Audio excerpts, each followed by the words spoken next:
This is gonna be fun. What freaking animals we are. We're like, oh, we're gonna be great. Like, oh, all of these. Donnie has so many regrets right now. You did this, Donnie. This is your idea. Oh, I'm gonna need to stretch. This is gonna be good. Get the stretches in. Crack the arms. All right.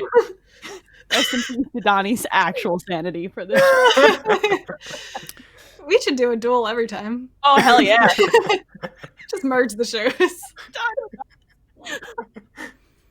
Greetings, Kooplings, and welcome back to the Nintendo Empire. I'm glad I hit recording when I did, because all of that's staying in the show. We're going to leave all that in there. Awesome. Hell yeah. So, welcome, listeners, to the final recording, I believe, of PSVG for 2020, at least for us four, unless you guys have some secret projects I don't know about. Definitely the final recording from me. Our Game of the Year show, our favorite video games of 2020. I have brought all of my co-hosts together under one house. Garrett, Rebecca, and Elaine, the Shackapire, the coming together of two families, if you will. We all have Game Pass podcast. We do. See, got Game Pass because of Donnie Reese. And yeah, we're going to have a blast. We're just going to keep it light. I have asked everybody to bring a list of games. They could be in an order. They can not be in an order. They don't even have to be from this year. Just your favorite games that you've played this year. So, I don't really know how to start. Do you guys want to just like round robin it or anything like that? How do you feel about the games that you played overall this year? Like without them overall, like how do you feel about 2020 overall for a year of games? For me, it started really short. Really slow. So I found myself going back and playing a lot of older games that I've been wanting to play for a long time. So half of my list is games that came out before 2020 that I played for the first time this year. And half of my list are games that came out in 2020. And I find that a lot of the games of 2020 came out in the second half of the year, just because I feel like it was kind of tilted towards the second half. Okay, that's interesting. I had a few that snuck in there. For my favorite games of the year, and I created my list kind of top to bottom, like what I figured, if I put them in order. I ended up with 25 games on the list. I'm not going to go through them all. Wow. We're only going to do the top 10, but like that's how many games I put on my personal list of kind of my favorite games of the year. So this year overall for me, I think has a whole lot of quantity. There are a lot of really good, even great games, but there are not necessarily a whole lot of games that I think are like my favorites that'll stick with me for years to come. Mm-hmm. I agree with that. Like I've had a lot of that same experience, and it's probably because once stay-at-home stuff started, because we would be remiss in not discussing the fact that there's a global pandemic, right? Sure. I started in that time going been vaccinated. You got vaccinated. Yay. I'm still sitting in my basement, but it's fine. I'll be fine. I went back to comfort food games in that time, or like series that I knew I liked and maybe had a pieces missing. So I have kind of the same situation as Rebecca, where it's like there's a bunch of stuff I have played this year that was like relevant to this year. There's actually a good bunch of stuff that I had bookmarked and I was like, ooh, I want to finish or I want to start from other years. And I was like, I don't have the mental capacity to deal with games that are set during apocalypses in the April to maybe June, July span of this year. I'm going to need a timeout. So I filled it with other things. So. Nice. Yeah, I was pretty much the same thing this year. There's not really a game for me this year. It's like, that's game of the year for me. Whereas previous years, I definitely had that. Last year's was Outer Wilds. Like, it was like certain for me. But this year, I really had to dig back into my GG app, my backlog, and what I've beaten. I'm like, oh yeah, I beat that game this year. I should probably think about putting that in that list. So yeah, overall, it's been an okay year for me this year. And I wish I played more games because I know there's a lot of other awesome video games that I missed. But we'll get to them later, I guess. Sure. Yeah. One shocking thing from my list as I sat down here and I penciled them all together and I put them in order that I felt comfortable with. I feel like Rebecca's going to hate this. Oh, no. Oh, no. Age of Calamity comes in at 11, missing my top 10, which means I don't have a single Nintendo published game in my top 10 of this year. Wow. Oh my goodness. And That's interesting. That's pretty big. it's not to say that I didn't like them. I have 4 Nintendo published games in my top 20. but they just don't make the cut. They just didn't make the cut. And we talked about Nintendo Shack all year. This is probably a slower year for Nintendo. And while I definitely have a lot of games that I enjoyed from Nintendo, and I did kind of a little rundown here, there's probably 21 exclusives or, like higher profile games that hit Nintendo, including ports. And I bought most of them. So it's not like I didn't enjoy the year that was. Just not a lot of it like hit me in kind of critical fanfare type of ways. No, I definitely understand that, and I don't blame you at all. I feel a lot of the same way. And you guys know I feel very disclaimer, anyone who doesn't know that the only like console that I have is the Switch. I haven't had a PlayStation since the PS2. I don't have an Xbox. So for years I've been missing a lot of console exclusive games, some of these hard hitting games that I intend to play someday, but I don't play a lot of games when they first come out if they're not Nintendo games. So there's a lot of really like high profile games that I know are very good that probably would have made, my list if I had played them. I just didn't this year. That's a really good segue, and I want to go there before we get into our list. Are there any games of yours that are like highly praised that you just know won't make your list? So we can go ahead and get out of the way. So if people are hearing us and they're like, why aren't you talking about such and such game? For example, I'll start. Hades is a great game that a lot of people love that would just not make my list for the games that I like to play. I have tried it. It just didn't stick with me. It's not like I'm not placing judgment on the game. It's just not in my favorites. It's not my favorite type of game. Do you guys have games like that? Hades is in my list. It barely made it in the fifth spot of this year. I really enjoyed it, but that's one of those games I need to go back and spend a little bit more time with. I kind of agree with you, Donnie, in a little bit. It's a roguelike game, so it's going to be hard for people who are not into those types of games. But I think what Hades sets differently than other roguelites, it feels unique each run. You raise your loadouts organically. Oh, sure. Every time. Meaning, like, are there any, like, the other games that I have on the wouldn't make my list is The Last of Us 2 wouldn't make my list. Final Fantasy 7 wouldn't make my list. Microsoft Flight Sim would not make my list. Like, I've played them all. They wouldn't make my list because I either don't like them, like I acknowledge that they're good but don't like them. Gotcha. Or like in Final Fantasy's case, I've never done Final Fantasy. So it's just clearly like by omission. These are for those for different reasons. The fact that I didn't play them. Maybe if I did play them, I feel like a lot of them might have made my list. But since I don't have the consoles to play them, I played all the way through The Last of Us Part 2, and it's still not on my list as well. I didn't finish it, and it doesn't make mine because I didn't finish it, and two, not this year, man. It was too much in this climate for my brain to digest. The other one that doesn't make my list, which probably would have if I had gotten to it, is Ghost of Tsushima. Because I just didn't get to it. So, and it's like, that's one of the plastic wrapped games in the basement here somewhere in a stack of sadness. I just couldn't, there's not enough time. There wasn't enough time. So. Well, I'm surprised. I thought it was for sure it'd make your list, Garrett. The Last of Us Part 2. So I think about it a lot, and it's like, I know it's a great game, and it's great writing and story or whatever, but the way the way they went through that story and the characters that they want me to care about, it's like, you just pulled me out. They really just pulled me out of the weight of these characters in this story. And it's like, okay, you're just going to do what you want to do and try to teach me a lesson. That's fine. I'll just judge it from that side. I'm not really into it anymore. That's interesting. So that's how I think about it. I still think it's a great game. It's just, I do too. Like, if we were doing superlatives like for console, my vote for best PlayStation game of the year would be The Last of Us 2.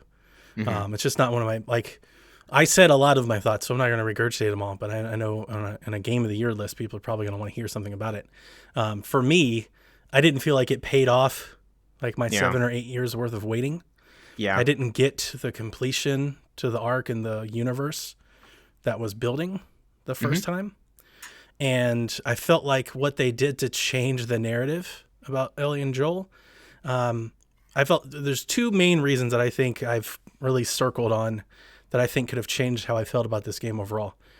If there was more foreshadowing in the first game leading to this point, I felt like the retconning of the first experience, is something I didn't really like. It was like kind of like to me, as I've said oftentimes, one of my favorite games of all time. It's like a sacred experience for you then to go and kind of retroactively change that original experience, that original feeling. It already kind of puts me in a oh, I don't really like that place. And then on top of it, the pacing, or not even the pacing, the structure of how they did it. If you didn't do like this entire one arc one way and then go back to the beginning and go an entire another arc to show you the, like maybe if they had bounced back and forth more often and they kind of led you to that point more, I don't want to say linearly or organically, I think maybe it would hit different, because in that second act, or that second turn of the coin, if you will, and it really felt, it was, for me as the player, it felt really hard for me to care a whole lot based on the journey that I've been on for the last decade and getting into that point. You know, it's like, how could they have lessened that if they'd shown their hand a little earlier and not make me play the entire day one, day two all over again.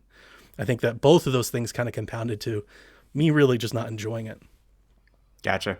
So let's kick it off. Somebody give me your number, whatever, 10, 11, 12, 5. Oh boy, I'm gonna throw one out because I didn't order my list, so I'm gonna throw one out. I'm gonna talk about Kentucky Route Zero, because I feel like Kentucky Route Zero is a game that a lot of people aren't going to discuss, because 4 parts of Kentucky Route Zero were released before this year, and the 5th part of Kentucky Route Zero was released this year, along with their TV edition, which basically means, yo guys, we put it on console. This was a ride for me. I didn't play the first 4 episodes because I was waiting. With episodic games, I at least like to know an end date for when I get the 5th. And it had been pushed and pushed, and there was so much time that I was like, this is never going to come out. It's Where'd never you going to play it? I played it on Switch, actually. I played it sitting in my bed in the dark with headphones on a Switch Lite. And that's how I played it. So Rebecca, if you haven't, it's great on there. And it's a narrative game. It's walking you through a story. There isn't like puzzles to solve. It's a conversational. It's what you would, I guess, call a walking simulator. But that game touches on concepts about loss and death and personality and who one is in a way that is very unique, and tells a really good story and builds really interesting characters with like interesting backstories that you want to know more about. And I think I know it's not going to make a lot of lists this year because, it's just the 5th episode. But the 5th episode tied the bow, and it was one of those experiences that I thought about for like a week afterwards. And I was like, man, it just sort of stuck with me. And it wasn't like... I bailed on that game after the 3rd episode. I'm not surprised because it's a slow burn type of game, and it's talking about stuff that's like conceptual and kind of like, you know, big and like a... You know what I mean? It's not like, it doesn't give you finer points and drive you along. So you have to want to know real bad. But for me, it was just like, oh, this is exactly what I need right now. I think I played it in March. I think that's right. Or February. So is it point click, or is it just like buttons all the way through? There's a little bit of moving around environments, especially in certain episodes. Like certain scenes work differently, right? And then some of it's like buttons through and conversation options. And the music is like hauntingly beautiful in certain parts. Nice. Like I totally bought vinyls of the 2 albums that they put out that I don't have yet, but I will eventually get them. I don't know. There's something about the writing. It just did it for me. And I don't think it'll get mentioned. So I wanted to kick that one in my hat in that one. So. Nice. Number 10 for me is Sackboy's Big Adventure. Oh, nice. Developed by Sumo, published by PlayStation exclusive on PS4 and PS5. It's just a really, really, really good Yoshi game. I mean, that is really what it is. He even makes the little noise when you hold the jump button and he makes a little jump. And I love it so much. It's got that Yoshi's Woolly Crafted World vibe. Oh, I love that But it's a better platformer. I kind of agree. Yeah, it's a better platformer. It's a robust platformer. I have still not even beaten it. I've been chewing on this game for weeks. And I just kind of hop in. I bought a whole beanbag chair, sit down and play this game, really. And I kind of play 3 or 4 levels at a time, like every weekend. I just sit down. It's kind of how I wake up in the morning, play a little Sackboy, and it's great. All the customization is there. The charming spirit of Sackboy is completely there. You know, so if anybody was worried about like it not being, you know, was it Media Molecule? Who are the folks that do it? The Dreams people, right? Yeah. Yeah. The right Media Molecule. Yeah. Yeah. So if anybody's worried, like, you know, Sackboy lost something, it's all there. You get to dress him up in all of his cute little outfits. All of his expressions are there. It feels like Sackboy. But it's definitely like a Yoshi like a ukulele. It's in that spirit. It has a lot of the same mechanics, but it's robust. It's big. There's a lot to chew on. There's lots of levels, lots of hidden stuff. Even in the first world, and I spent a lot of time replaying levels. It's usually how I do this. Keep playing until I get all the hidden things. I don't think I've got them all. I think I only got like 90%. Like there's a lot of stuff there. So that was my number 10. Did you play Little Big Planet 3? Oh yeah. The third one? Oh, okay, yeah. cool.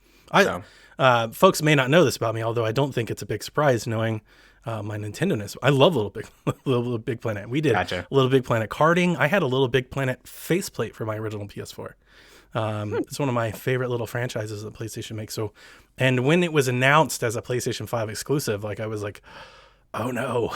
Because that was definitely one of the games. I was like, I really want to play it. And then they're like, it's also coming PS4.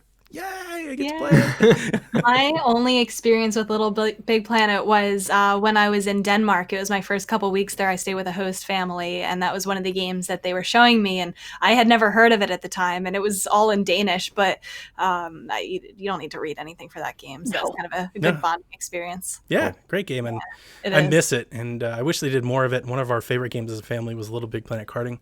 They kind of did like a Mario Kart thing all around the Little Big Planet world, and that was really a lot of fun. And I liked Sackboys and Collusion and Hot Shots Golf, and I got all that stuff. I got the little plush and everything. So number 10 beats out Age of Calamity. Wow.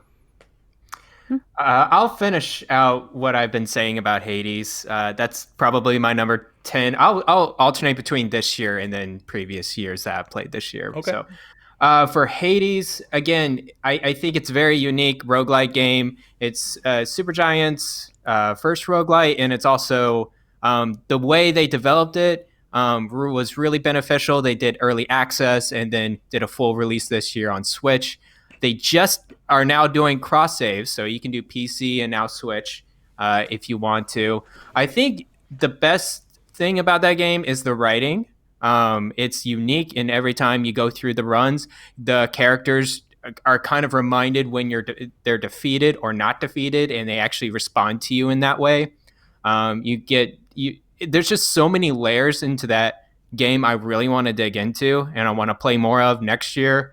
It's just so many games to go off of, but yeah, I know people in PSVG land, they're loving it. I know Josh is like beating it, and other people in there, and I want to be beat it like 10, 12, 15 different times. Mm-hmm. That's the point of roguelikes. That's the layering.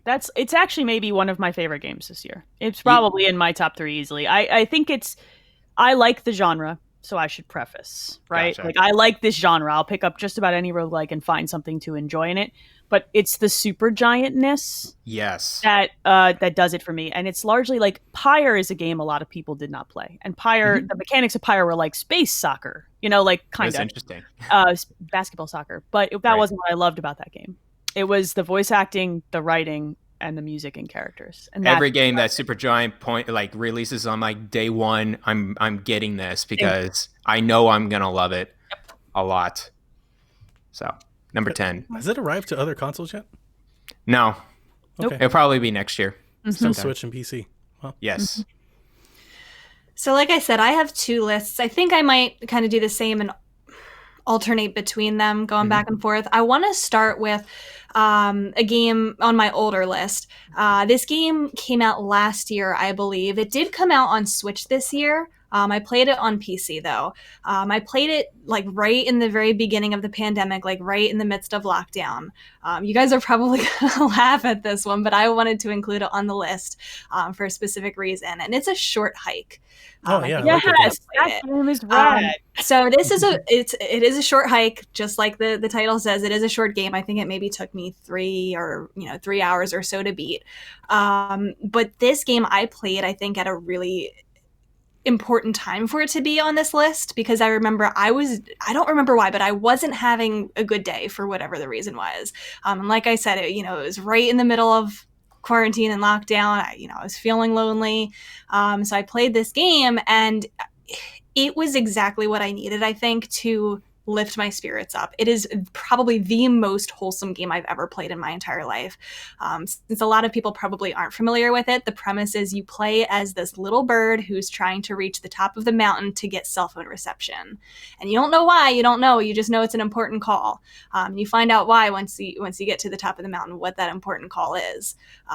But the gameplay is so simple. You walk around this island, which is surprisingly big, I think, for a game of, how small it is. And there's simple things to do, like, you might participate in like a marathon race. You might run around like looking for hidden, little treasures. You need to find little feathers to boost your flight higher and higher each time. And there's multiple ways that you can play it. You can play it differently every time, take different paths, find different things. But just once you get to the top and like you kind of see the whole island once you're at the top and like how pretty it is,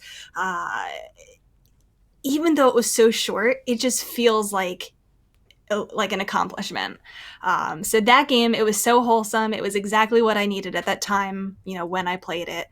So I wanted to include that on my list. Nice. I played it on PC as well. I bought it again. I got it in the Humble Bundles because they bundled it in. So I have hundreds of games. I think that's where I got it. And it is on Switch. It's very cheap. Yeah. Really recommend it. I rebought it on Switch just to give that dev a little extra money because I feel like you're right. It's like the feel-good thing you need in 2020. Very feel-good. Very feel-good. It's very relaxing. The music is chill. It's so good. And a little humorous writing, too. Mm-hmm. The dialogue is very casual and very humorous. My number 9 game is Immortals Phoenix Rising. Since I've talked about it on both of our shows the last couple of weeks, I won't go on about it. I just think it's a really good open-world adventure game.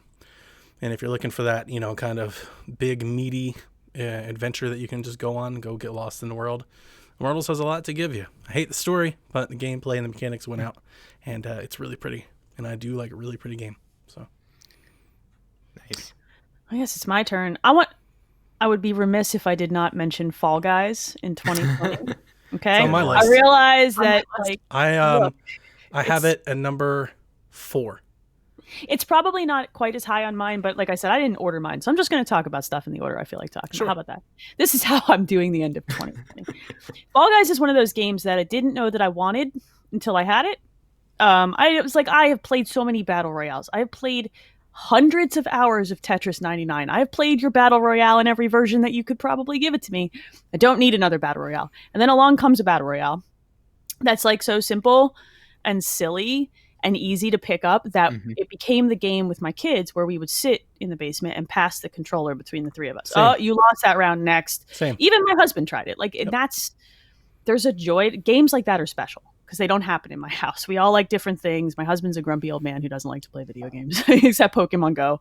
So for a game to sort of transcend and get to all of us at once and bring us into one space and not have fighting, like, it's special. It deserves to be in a top list, like it was rad. I don't know. What were your guys' experience with that one? Well, I mean, I have it at number 4. That's really high on my list. It's one of the biggest reasons why I still have a PlayStation around. And it definitely is that for us. We've been passing the controller around, and you talked about, pandemic and lockdown. We've played a lot of that together as a family. And it's the ability for anybody to pick up and just kind of play is really, and that simple, joyous type of thing is really Nintendo. It's like quite shocking that Nintendo didn't get here first. But I'm so glad that this game is here, and it's probably one of my most played indie games of all year. Oh, wow. Like, I've played a ton of this game, and some of my favorite memories of this year was spent. I played this game till like 3:30 in the morning with Josh and Sean and people. Like, it's just so easy to keep playing another round. It's true. It really is.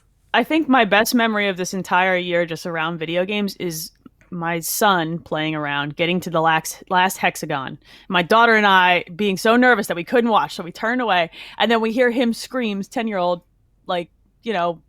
screams, "I did it!" And we turn around and he won. And then everybody's jumping up and down in the basement. Everybody's hugging each other. My husband comes in and he's like, "What the hell is going on down there?" And I'm like, "Nathan won a crown." He's like, "I don't even know what's a crown." Yeah, exactly. Well, why don't you come down and see? And that's how we got him in. But it was like, I've never seen my children my daughter so happy for my son to have accomplished something. So I so badly want Fall Guys to become Fortnite. Like I want it to be on every platform. I want it to be free to play. I want it to get Nintendo and Xbox and PlayStation and Marvel and Batman. I want it to get all the licensed content, everything in the world. I want to buy so many outfits for my little Fall Guy. Like I want to give them so much money. I love the game so much. Take my money, make me a dragon again. Fall Guys was actually number 5 on my 2020 list, so that was the next one that I was going to be talking about anyway, for all the same reasons that you just were. You're right. I haven't played it, admittedly, in a while, but I want it to come to Switch so badly. I know once it does, because it feels like the kind of game that would be perfect just to play in handheld, like right before bed, a couple rounds. But you're right, Donnie. I would do the same thing. I would pour money into it. It's the perfect. They really found something special with that, I think. Fall Guys is one of the few games that I just started and I just smiled. Just left to right. Like I was like a complete joy. I'm like, oh my gosh, I am just being happy. And there's some bright colors. I'm just jumping and grabbing people and just messing around. It was awesome. Yeah. And I initially got it on PlayStation. I went over and bought it on PC as well. Played it with my friends, my old childhood friends. And we just kept hanging out. I think that was another cool thing too. I was just hanging out with friends and just playing this game mindlessly. And it's like, this is just so cool to just chill and just be happy about.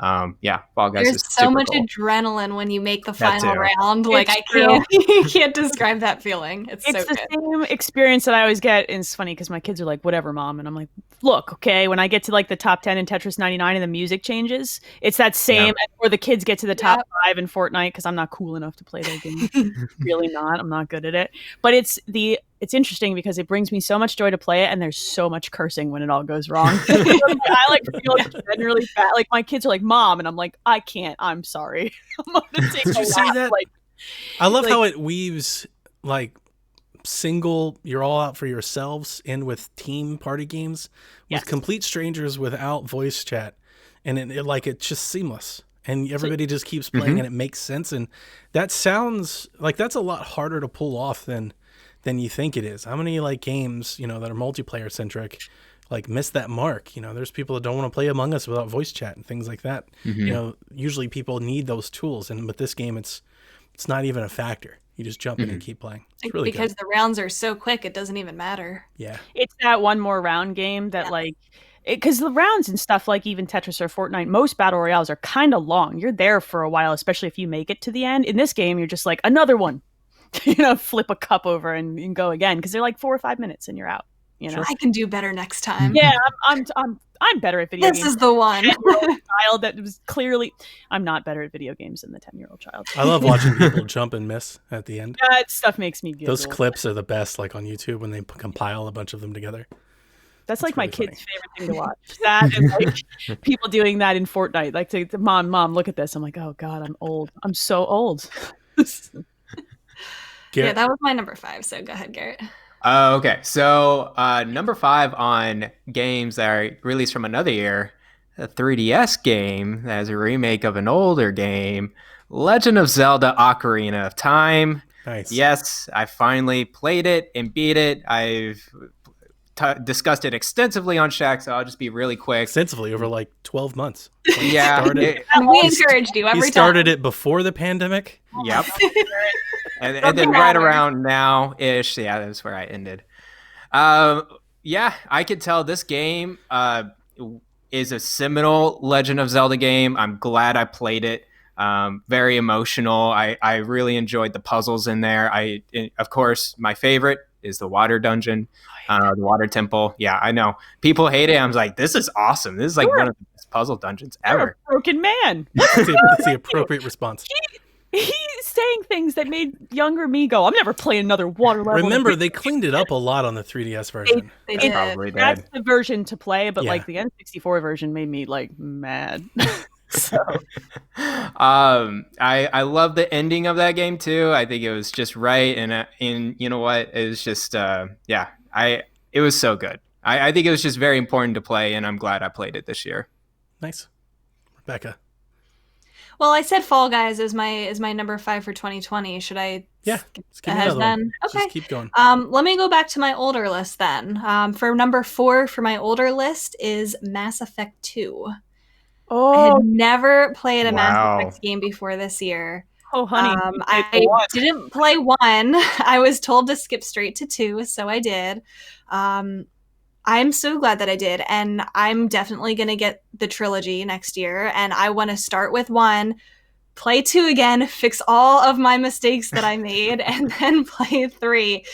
You guys know I love games that have really, really strong characters that you get attached to, and this game absolutely had that. I'm not really a big, shooter type gamer. I don't play a lot of games like that, so I was unsure how I would like this one. But I mean, it was easy enough that I didn't have a problem with it. It was fine. I got very attached to the characters. A lot of them died at the end of my game. No. It was very sad. I choked up at the end of that game. It was very, very sad. But you guys also know I love when games tear me to pieces like that, and this one did. So I definitely felt like I was immersed into the universe in this game.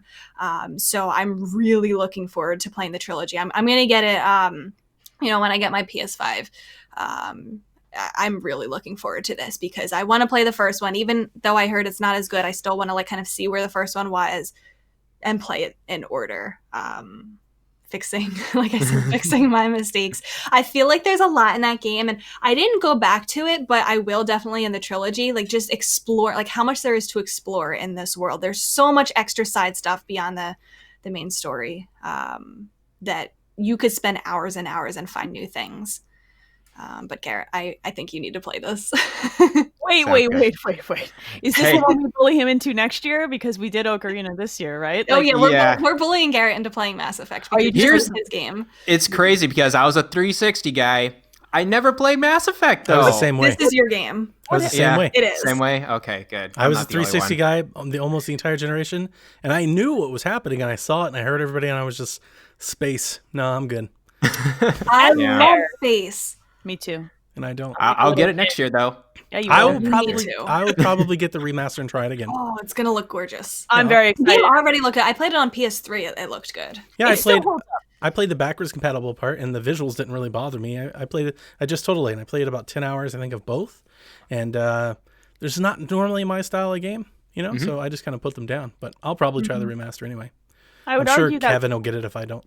I would argue that 1 is actually better than it's given credit for, especially if you don't love shooters, because it plays more like an RPG. They started to slide it towards being more action-y by 3, but 1 is better than a lot of people give it credit for, but it hasn't aged as well. So with the remaster, I'm excited to hear what you think of that. Yeah, definitely. I'm really looking forward to it. I think that might be one of my most anticipated games. Yes. Nice. Number 7 on my list. Speaking of strong characters, and that's why it's on here. Tell Me Why, Xbox published game from Dontnod that released in August. Starring 2 twins, Tyler and Allison. Yeah. And their mom, Marianne, something, right? Something like that, yeah. Yeah. Great little story, and I love, and I call it little in a charming and endearing way because it is a local story. It's very grounded, and it's a small group of people in this little town, and the town is its own character, if you will. It's really pretty, and I've always liked Dontnod games, so this isn't a surprise to anybody to see this on my list. But that said, I was really, I think, looking back as I was trying to come up with my list, I don't think any of these games on my list didn't really tie me specifically to a character in a loving way like Tell Me Why did. And it kind of goes through everything. And I love, not that it had to, I don't mean that it had to, because I very much enjoyed learning about Tyler and their path and being transgendered and kind of the stuff that I found all that eye-opening and awareness raising for me. But I love that the story, I think, overshadowed that aspect, and the glaring takeaway of the story overall was better than that factor, that it wasn't just about somebody that was transgender. Was actually this path of these kids kind of finding contentment with where they left off with their mom. And the puzzles were fantastic, especially if you did the optional ones. And I like that type of stuff. And I committed them quite a bit for kind of those last puzzles in chapter 3 that really bring the story full circle and kind of tie the bow on it. So that's why it's so high on my list. I really enjoyed it. Tell me why. Yeah, that's number 2 on my list. Wow, Oh, nice. I guess I I need to think. play this one. It's one of my biggest omissions of the year, I think, for me personally. Yeah, I think it's. I agree with everything what Donnie said. It's a tight story. I love how it's very dense, but it's also 3 episodes and it's short, and you can probably go through it. Pretty. It's pretty digestible. I really think a lot of the choices in here were a little bit of a step up from Life is Strange. There was a lot of different types of decisions and choices I had to make in each situation where I'm like, I don't know what to do. I don't know what these characters want to do. And, I feel like it was just very organic to just go through those choices. I really enjoyed Tyler being into the story and like having that transgender role. And how does that, apply in this society and what kind of people are in there and how they react. I like how we made very different choices, like me and Rebecca. I made more. Each other. I made more aggressive decisions, You or did. Rebecca more softened decisions. But we got totally different endings too. Yeah. Oh, So cool. yeah. That was number 4 for me. That was actually the one that I was going to talk about next for my 2020 list. I didn't like the puzzles as much as you did, Donnie, but the characters and story were really good to me. That just getting immersed with who they are, what their relationship was. And I think what was really different to me than it was for Life is Strange, when I was done with Life is Strange 1 and 2, I was able to say, okay, out of these endings, this is the one that I think is, the strongest, what I see as canon. I'm happy with this outcome. I feel like I can't say that as much for Tell Me Why, but I kind of like that. I like that I can look at my ending that I got and look at Garrett's ending that he got and say, you know what, like, I see merit in both of these, and it really made me think long after I was finished playing. I know a game's good when I'm doing that, when I'm thinking, okay, well, here's this world, here's what this side of it, of it is, and here's what the other side is, and really just think about who these characters are, what makes the most sense. It was in my head for a very long time, this world. I think That makes me want to play it because I find, and I love Don't Nods games and I love narrative games with choice, but I find often in narrative games with choice, there is a right answer at the end. You get an ending that feels like the right answer. And if you didn't get it, you go Google the endings, you watch them on YouTube, and you go, that's the one I wanted. That's how it was for me with Life is Strange. But for this one, I think all of the endings have merit. That's compelling and good writing, because then it feels like my ending.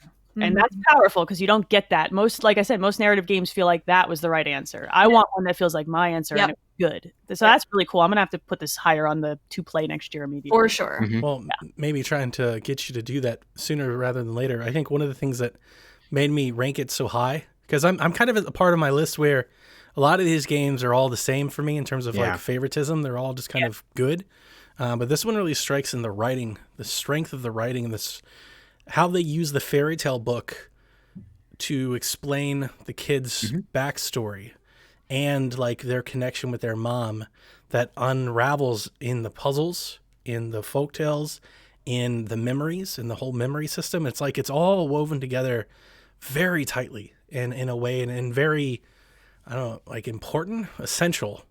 It's a very essential stuff. And like, if you're not paying attention to that stuff, you're not doing the puzzles, you're missing out a large part of it, and it really kind of, I think it strengthens that bond. And that was like something they talked about, being able to kind of have this telepathic, power with your twin. It's like that bond that this family has, but the storybook and the memories and the trolls and like when you go underneath the house, and no spoilers for Elaine here, but it strengthens the bond that these two kids had with their mom and like this family that they were together.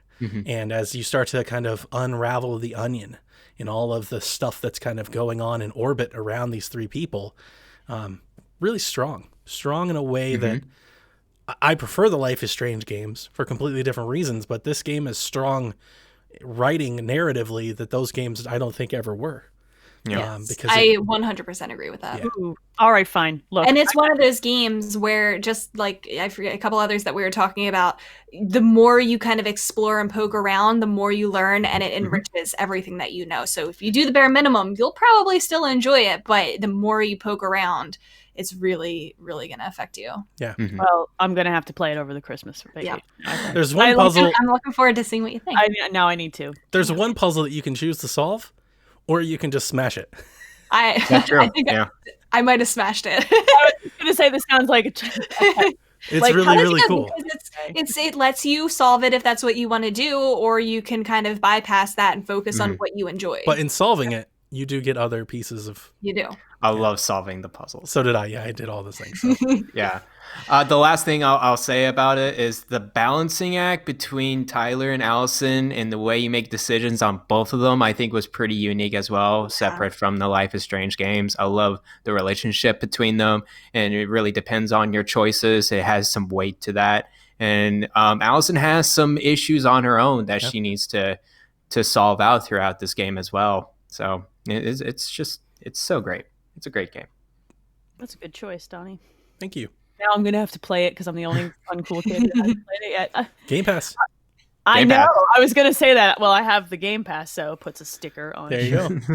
All right. So my next, let's talk about Doom. Ooh, number 3 on my list. I don't want to talk about the Doom that you want to talk about at number 3 yet, because I want to talk about the Doom that got re-released alongside that Doom, which is my favorite Dooms of all time. Let's talk about Doom 64, which is a game that did not come out this year, and a game that was remastered for consoles and Switch and everything this year alongside Doom Eternal. So it came out at either the same day or the day right after.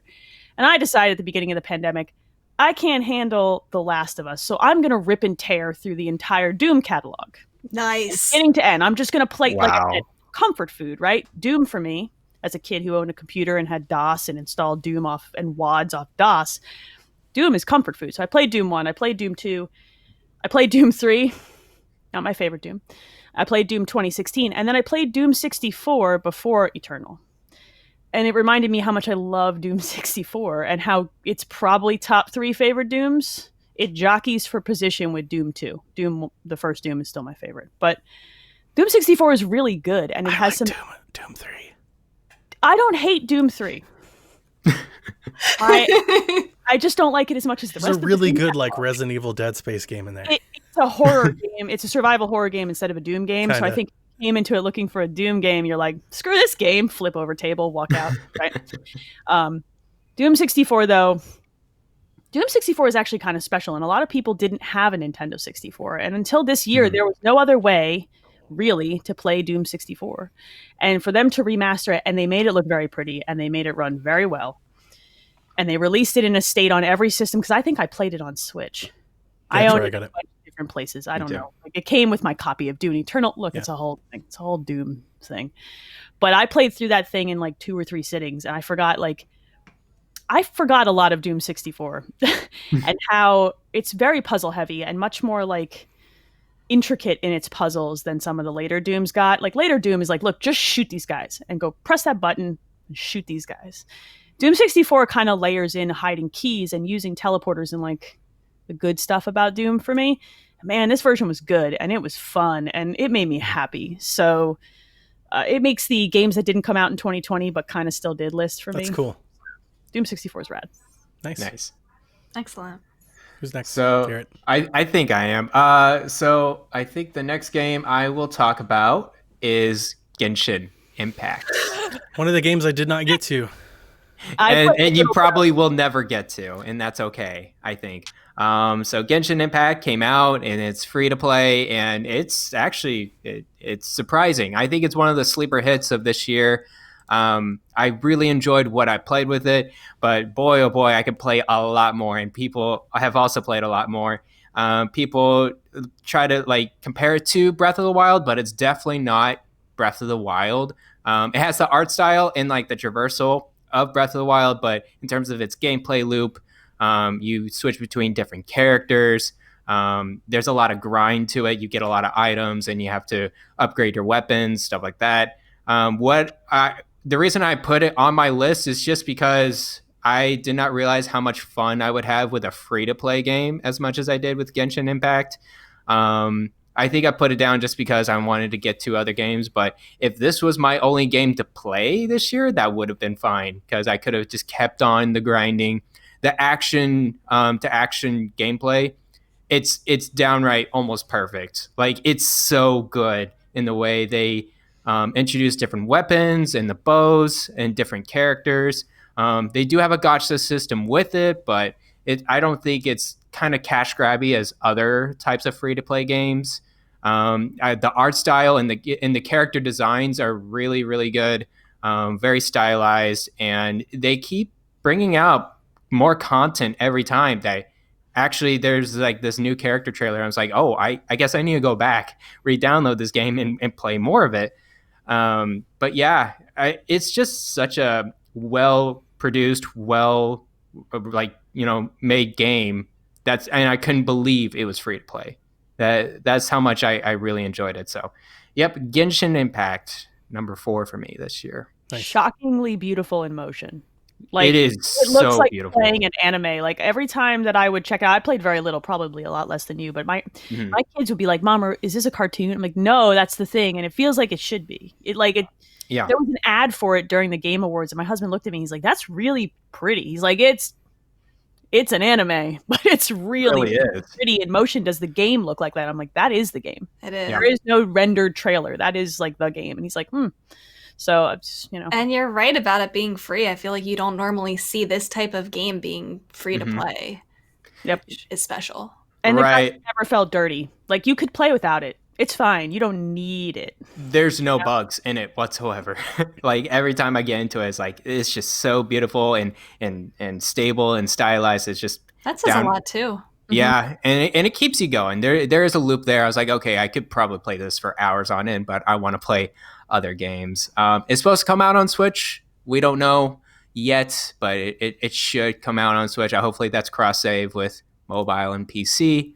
It's also on PS4, but it's not cross save with the others. So you got a few platforms to choose from for that game. Am I next? Yeah. All right. I'm going back to my older list. I picked for #3 Among Us. Nice. Simply because I think I surprised myself how many hours I've been putting into this every single week. Every week, it's usually every Sunday, me and my college friends who are now all scattered kind of across the country, we get on Zoom and we play Among Us together for, hour or two each week.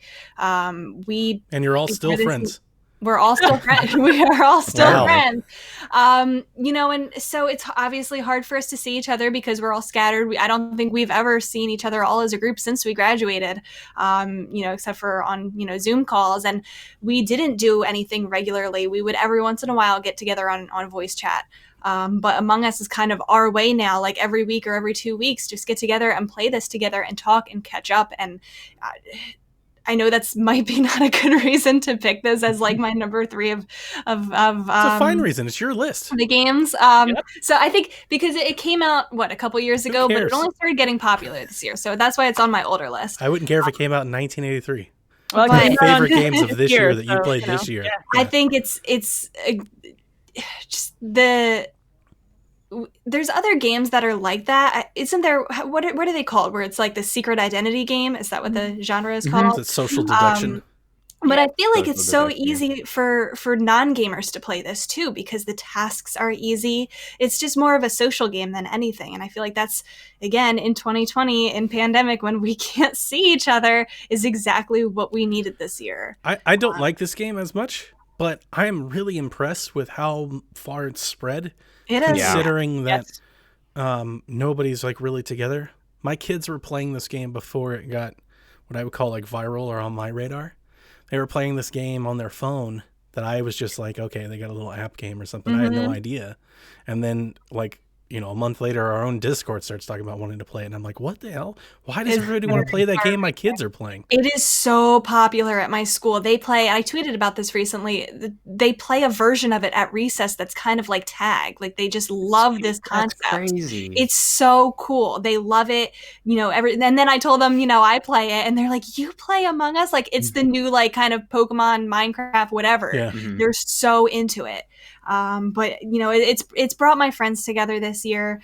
You mentioned this before. I definitely prefer playing it with a group that I know. It is quite hard to play, with randoms, but you still can. Like it's still possible. Yeah. I did buy it again on Switch, so I see myself playing this game a lot more, in the months to come. Nice. And they're adding more content too. As I say, it's just kind of evergreen. They've got themselves a platform they can just kind of build on, add on. The title, just like Fall Guys, they really hit something special here, I think. Yeah, no, I agree. Oh boy, this is the riskiest pick of my list, and there's a part of me that wants to put it higher, and I just can't I can't come to grips with it because I've only played it for 3 hours, and those 3 hours have come in the last 12 hours, and that is a game called The Pathless, which I've fallen in love with. This game is awesome. You tagged me in this and said something. Need to tell me about it. It's really, really good. You need to play it. It's on PC. Is it a Rebecca game? I hope so. I think so. I think so. I've heard great things. Boy, it's going to be hard to explain it. It's kind of like a Zelda game. Kind of. It's like Zelda and Journey and maybe something else that came together. And that's the thing that I like about it. You know, I've said on our various podcasts over the last month or so that this is a year where I didn't feel like indies did a whole lot for me.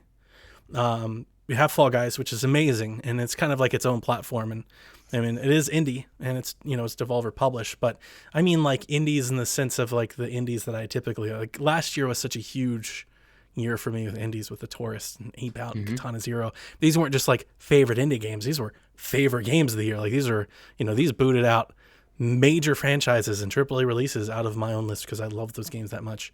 This game is on that path for me. Speaking of The Pathless, and I'm already there with it, and I'm only 3 or 4 hours into it, and I'm just falling in love with it. It has like a gorgeous style. It's kind of like, I was gonna say maybe like Last Guardian, Journey, Zelda, kind of like that. You get dropped on this. You get dropped in this little land, right? And you go through like this little tower. You get an eagle. And you get to pet the eagle, and you have to clean the eagle, and the eagle helps you do puzzles, and they're very Zelda puzzles, lighting torches in a row, switch-based puzzles, block-based puzzles. There is a light combat mechanic with like an arrow that you have, but it's not really about combat at all. It's about traversal, and the thing that makes this game special is there is no map. There's no mini-map. There's no nothing. You just go out and get lost into it. What you have to guide you it's basically like this X-ray vision that you can turn on, and things that are of interest to you glow red across like this blue landscape, and that's it. Oh. And you go out into this wild and you try to find it, and it's just really, really good. It has this traversal mechanic. That's the part that reminds me of Journey a lot, or maybe even like a Sunset Overdrive kind of, where you run and it depletes your stamina meter, and there are these like icons everywhere on the map, and if you shoot those icons with your arrow, then it gives you a boost and it refills your meter, and you start chaining together these run, slide, jump, glide arrow attacks, and you just start to surf through the world. And as you're going, you'll see like raccoons and deer and bears are running around, and there's always like this big temple monster like that's out that you're out to kind of free. And the whole point is you're returning light to this world, and you do these puzzles to earn these totem icons that you plug in, and you restore the light, and then you open up a boss battle. But the boss battle isn't like a boss battle. You're not fighting it as much as you have to like kind of chase them, and you have to wheel this. It's really the traversal is the combat mechanic. You're just kind of having to do this traversal and chain the stuff together to then be able to get your shot in on the boss. It's just really pretty, and it's secluded and solitary and isolated and quiet in a way. And I mean, for whatever reason, I'm all into it. I can't stop playing it. It's exclusive to PlayStation on console. You can play it on PC. I would expect it to come to Switch. It doesn't look like there's a whole lot here in terms of, pixels or things on screen that I don't think could make it to Switch. I think it could port to Switch. A lot of people that I've been sharing things online and on Twitter about, they're like, it's expensive. It's $40 indie game. And I think you can beat it in 6 or 7 hours, something like that. So, but I'm loving it. And like, if I omitted Fall Guys because it's just a whole separate experience, like probably my favorite indie of the year. And I just started playing it, and I'm already there. I'm already there with this game. I did like the first area that you get after you get off the beginning stage, and like just the whole cutscene and the sky and the god rays and everything. And I was like, I love this game. I can't stop playing it. That says a lot, and I had never heard of this before you mentioned it just now. So I'm really, I want to check it out. I hope you do. This is an Annapurna published joint, and they have published some of my favorite indies in the last 3 to 5 years. Like I had seen this game because I follow them on Twitter, and they'd shown clips, and and I was like, I need to have this, and I bought a physical copy on console on PS5 because it's like that's a publisher who seems to cherry pick the stuff that I know makes me happy. So, like Florence was one of those games, and it was only 3 hours, and it doesn't matter. So I'm just like, I don't care what you want for this. Like, I feel you guys make the kinds of choices about what to publish that speak to me, so I'm gonna buy it. So it's on my list. It's like up there to play in the next couple of weeks because it looks special. I would agree, and like I said, it's like when you start doing those puzzles, it's very Zelda. And then when you free like these giant beasts and like, you know, like you set forth like the deer of light and stuff, like it feels very Zelda. And the exploration is you just go get lost and you start roaming and around this world and trying to figure out how do I get up there and get up there and start doing all that. It feels very Zelda. It's like in a lot of ways it borrows a lot from that, but it's its own game too. Like I said, that traversal / combat mechanic is different. It's unique. And what they've done together by putting it all together in one package, I really like a lot. Excellent. Nice. It's awesome. All right, now we can talk about Doom Eternal. Yes. Because I want to. I'm looking at this list and I'm like, I loved a lot of things this year, but I had a blast with Doom Eternal this year. And apparently Panic Button has once again done voodoo magic. Yeah, they have. On Switch. So Rebecca, I hope you get a chance to play. I don't know if it would be my type of game, but I'm happy that you're happy. I really had a blast with this thing.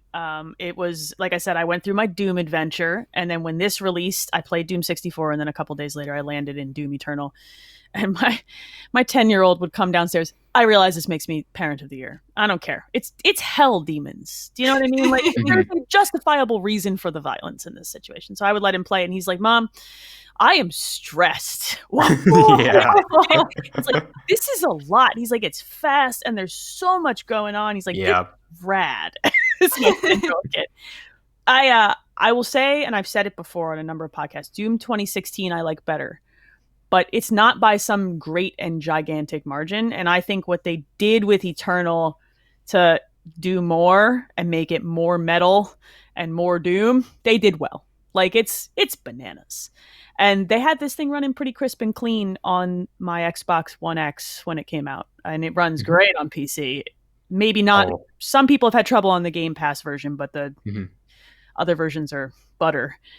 That's special, man. There's something really almost goofy and over the top, and like, oh, Doom Guy's a good character who never speaks actual words. Like, it's just, this made 1994 me super happy.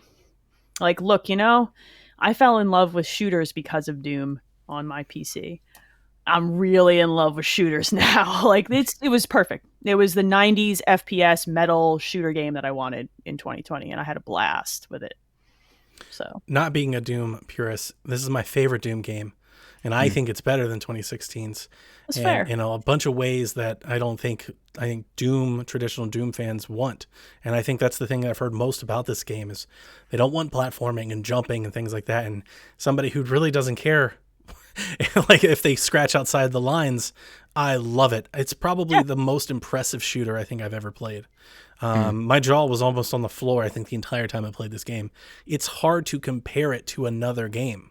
Correct. There aren't other shooters like this. Because they don't do this anymore. They don't exist. It's so fast. It's so chaotic. There's so much going on. It's so stressful. It's so much fun. It's so high. The verticality goes so high and so wide.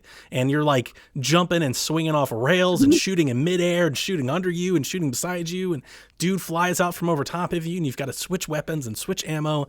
And you have to do it. You can't cheese it. You have to. You got to do it. You got to learn it or you will not get through. It is the epitome of rip and tear. I mean, it is Doom. So Doom. That's the only definition. It is so Doom. And I love this game. I'm going to buy it again on Switch. I actually want to buy it on Switch. I own 2016 Doom on Switch as well. This is a franchise for me that I'm just like, put it somewhere. I actually wanted a physical copy of this on Switch, and I'm bummed that there isn't one. And they released one, I would totally still do it because I'm that person. The thing about this game is like I finished a combat encounter and I just need to put this controller down for a hot minute because I'm sweating and I need to. They were not afraid to make this game hard as hell. Yeah, they it's did not tough. play games. This is not Call of Duty's campaign section Right. taking you on sort of a rails ride. This is like get good or get out. Bye. Like, yeah, it's not afraid to throw you in an arena with like 8 people and a turret on top, and it's like the level design in this game is so expert because it doesn't give you like a closet or a corner or something to hide in. You have to move. You have to. And and I remember as I was playing it, I was like, I tried. You can't. They will outflank you. Like, you can't. You have to run. You have to just get on the move.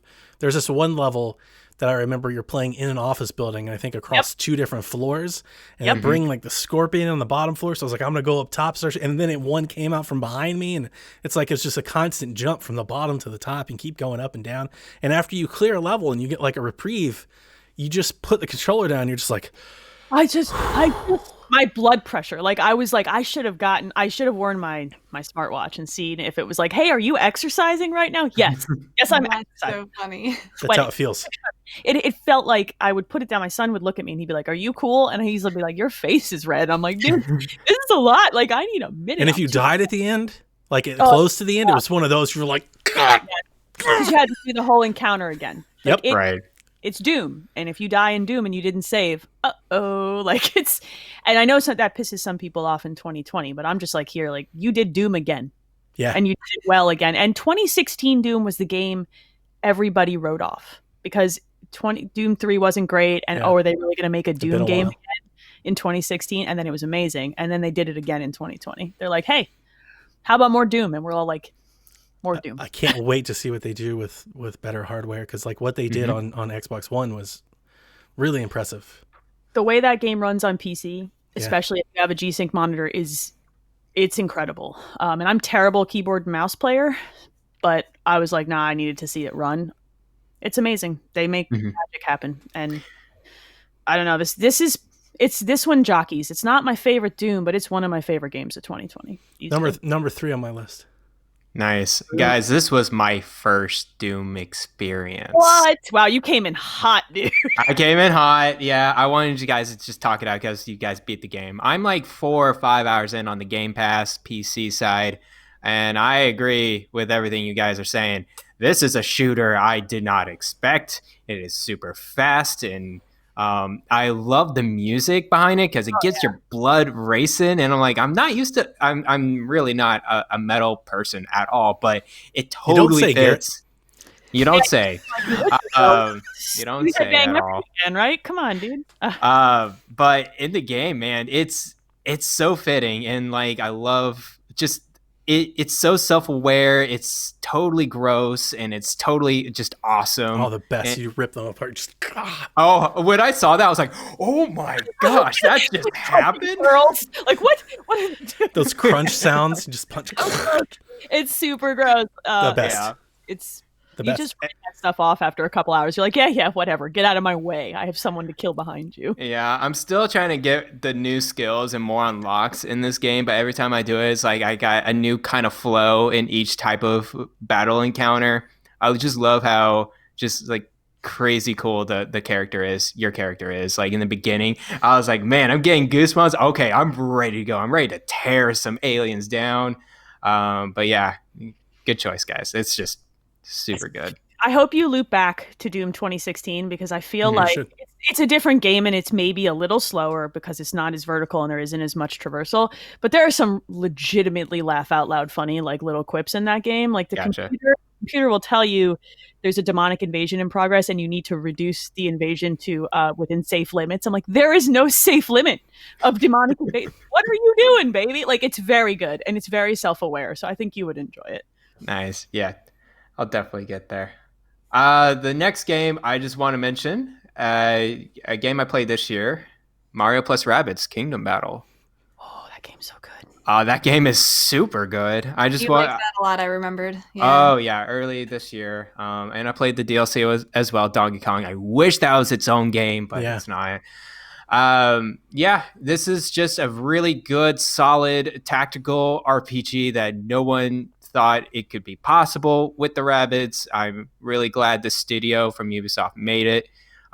It blended in the Mario mechanics really well. And it felt unique. It's its own XCOM introduction, and it's on the Switch. And I think it's a good introduction to people that are not used to these type of games. It can be very forgiving, but it can also be very challenging as well. It can be in tight spots. I don't know what else to say about this game. It's just a very, very solid One of Switch's game. best. Yeah. Yep. I don't even like that genre, I don't think. I've tried a couple and I don't like the genre, but I played that game until the very end. Yeah. And it might be because it's a simplistic version of XCOM and Gears Tactics and all those other games. But either way, I really, really got lost in that game when it originally came out. Right. It feels simple. I think it's just welcoming, but it can also be very challenging. I think it's onboarding in a way that I don't think, like I played XCOM 2 off of your guys' recommendations, and I don't feel like I was brought into that. There was a lot of times I felt like I didn't know what to do. I never felt like that in Mario Rabbids, even though it does get difficult. I think it's just like the onboarding and how they bring you into it, and also how they mix up, combat from the puzzles, from the overworld, from the secret areas and stuff like that. It's just a different thing. It's the same thing, but it's not. Right. And there's tons of little secret puzzles in there, and then all the different types of enemies in each kind of area as well. And they all do different types of things and Luigi's different the boss. movements.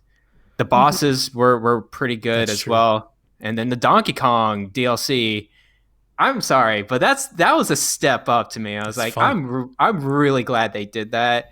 I hope that they bring out a Mario plus Rabbids sequel next year. I'm praying for it.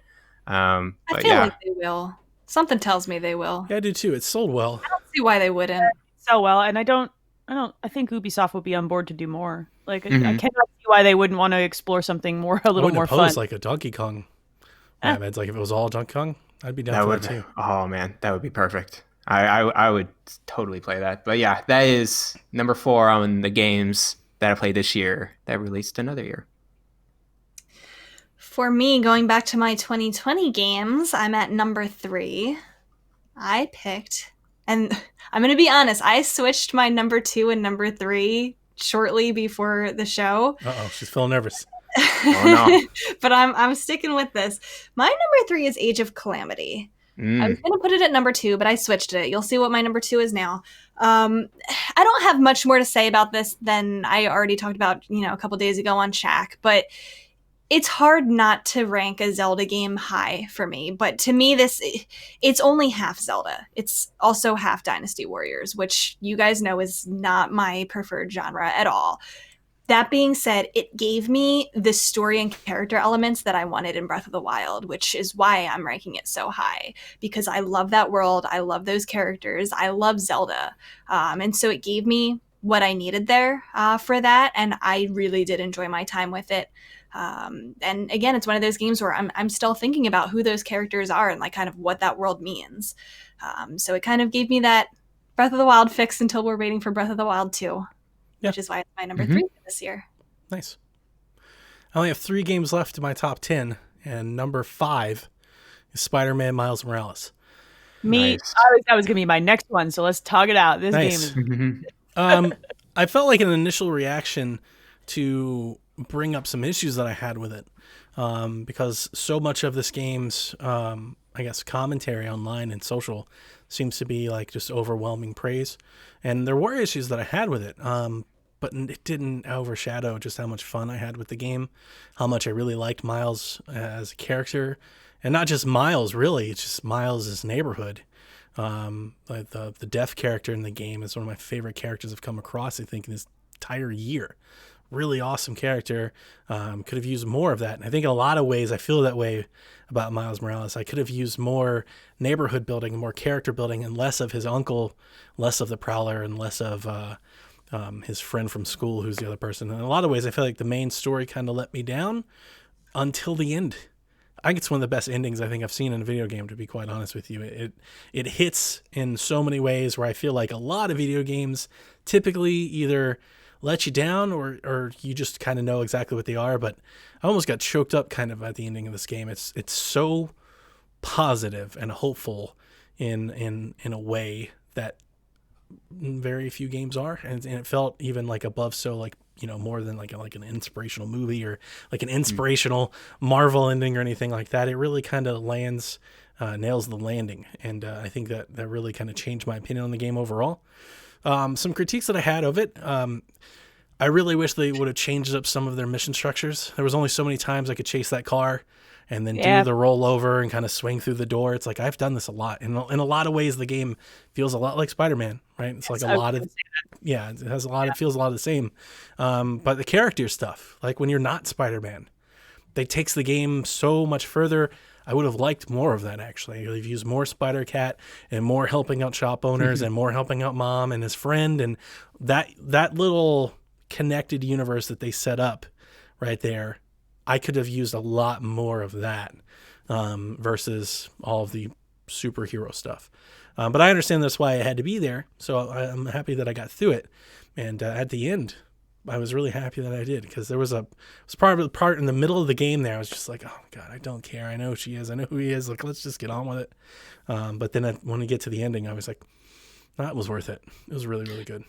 I had a very similar arc with Spider-Man. I haven't finished Miles Morales yet, but I will say I like Miles better than Peter. I've always liked Miles better than Peter as a character, both comics, movies. I just like him better. I find him more warm and more nuanced. He's definitely more warm. Interesting. And he has, like, I get that Peter's backstory, but I like Miles's family structure and story better. And it's more interesting to me. So that's why I wanted more Miles. I agree with you. Like, I want more of who he is and not just dude in spider suit, you know? Yeah. But I had the same arc with the original Spider-Man, where there was a point in the middle where I was like, do I really want to keep doing this? And then when I finished, the ending hit the right way for me. And I'm excited that this one it's shorter too. So I'm more willing to push through the middle. I really love it. He feels different than Peter. Like, when you played the original Spider-Man and swinging around, Miles feels demonstrably different, and that's cool, because I didn't expect it. I thought, they'll just use the same animations, they'll just recycle it. It's rad when they are like, no, he's his own person, so we're going to animate him as such. And I don't know, it feels good, and he's fun and kind of nerdy but kind of cool, and like, Miles is such a great character. This one's up there for me too. Thanks. I can't wait to play it. I'll eventually get to it. It's real good. I don't get any spoilers, but towards the end, there's like there's a big conflict that's happening kind of in the streets, if I can dance around it a bit. Really love that part. It's like right when I got to there, it picked up for me all the way to the end. I was like, I'm loving this. I want more of this. Let's do more of this. Why couldn't more of the game have been this? But there was a spell getting there where I was just like, God, this is a lot of the same. I was, and a lot of, I kind of wish that they would have said just some variety, some different mission structures, even if they took you out of the suit more. Like one of the missions, I don't think this is overly spoiler, one of the missions you go and you like fix the plumbing for the local shelter nearby. I love that mission because it had so much story and meaning behind it, and you kind of bounce between Miles the person and Miles the superhero. I would have loved 10 more of those and 10 less car chases and 10 less fights on rooftops, because those all feel the same and kind of unimportant, where that one had weight and had meaning, and it really sells the friendly neighborhood Spider-Man. But more so than just that, Miles' aspect of Spider-Man, because Spider-Man is still in this universe. He's the big superhero chaser saving the city. Miles is just kind of working on his local neighborhood, and that felt grounded in a way that a lot of the other missions didn't. I would have loved more of that. I thought that was kind of the best part of the game for me. I'm excited to play more of it too, though. Like, I'm probably about halfway through. I don't know. It's hard to say when you're in an open world with all the missions that you can just, you get to decide how much of it you really want to ingest at that point. And I'm just like, I'm reaching the point where I'm like, I'm done with this. I want to just advance the story, which is for me, halfway point with my experience in these games. So I just, like I said, I really like him, and I'm really just like, I will finish this, and I hope we get more of Miles from this studio. I want a Spider-Verse game. A game totally gets a whole bump just for the Spider-Verse animations. And the music and the moment where you can dive off it's good. I want a cel-shaded Spider-Verse entire game. Cartoony as hell. Just all comic book. That would be the best. Yeah, that'd be awesome.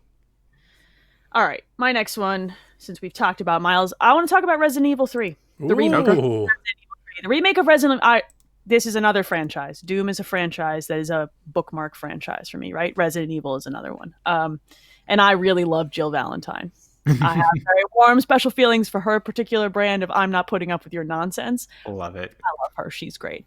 I realized that this one was divisive because it's kind of short and full priced. And some people were like, I don't know. And I'm just like, look, I really liked how quick this game moved. It wasn't playing games. It didn't waste your time, and it Resident Evil'd you sufficiently. And I had a lot of moments where the stupid Nemesis showed up and there was screaming and the controller went flying behind me. And I'm really glad I played that game alone in the basement because I was like, controller went straight behind me. And I was like, well, I guess I should pick that up while I'm dying. So I like what they did with Jill. I like how they remodeled her character. I liked her new outfit because who is going through a zombie apocalypse in a mini skirt and a tube Look top? at Rebecca just. I'm playing Resident Evil 4 for the first time. Girl, well, she sounds way better than Ashley. I knew this was coming. The oh best. my god! And you're right, the little mini skirts. I had a moment. Helpless. I replayed Resident Evil. Go 4 Capcom. I had a moment where I replayed Resident Evil 4 like a year or two ago, and I was like, no, I should just let her die. Like if she screamed, I wanted to. Oh my god, she couldn't carry her own weight at all. Not even a little bit. She didn't even try. It's between her and Ada Wong just showing up with a slit up to her hip in that dress. I'm like, girl, what are you doing? There are zombies everywhere. Looking fire is what she's doing. Yeah, on point. Looking the best. Leon! But like to go from the worst, oh yeah. So you would love Jill and you would love Claire from Resident Evil 2. Those are girls because they sound better. Claire can hold her own. Oh yeah. Claire is most people's favorite female character. They wrote her one of my favorite lines. It's so stupid. I'm gonna spoil this if people haven't played it because it's so stupid that I feel like 25-year-old game. Well, that's not the original game. They wrote it into this version. Oh, okay. Nemesis crashes through, starts chasing her. She the bridge breaks and he falls into the water and she delivers the line, and I'm apologizing for the language, bitch can't even swim, and then walks away. And I was like, Miss Valentine, that's my favorite line of 2020. I've said that 15 different times for no reason in my house and giggled like a child. I like what they did with her character in this. Like she's still the same Jill, but they gave her a little bit more edge and they put her in some actual functional pants that aren't a mini skirt. Sweetie. They don't understand like that. Downgrade. We have valid criticisms about this. It's not. I'm just teasing. Look, gentlemen, I don't think you understand. You don't understand how easy it is to troll you on this. I know. I don't think you understand how difficult it is. I don't think most men understand how difficult it is to stay upright in those kinds of heels and a mini skirt. I think you just need to try harder. Obviously. It's just a balancing act, right? Both of you guys a 15-second head start, and I'm still going to catch you in the heels, and then I'm going to whoop your ass. So let's hear about where you want to go here with me. Man. Good stuff. Shoved you into a pool. Can't even swim. Resident Evil 3. It's my favorite Resident Evil of all time. That's an interesting and very spicy take because it is not most people's. I've been on that take. Yeah, I've had that on the record for 5 years from almost our very first PSVG episode. I love Nemesis, and I'm really, really happy to hear that you got scared from this game because my memory of it is that it was a scary game, and I don't feel like the remake is nearly as scary as the original.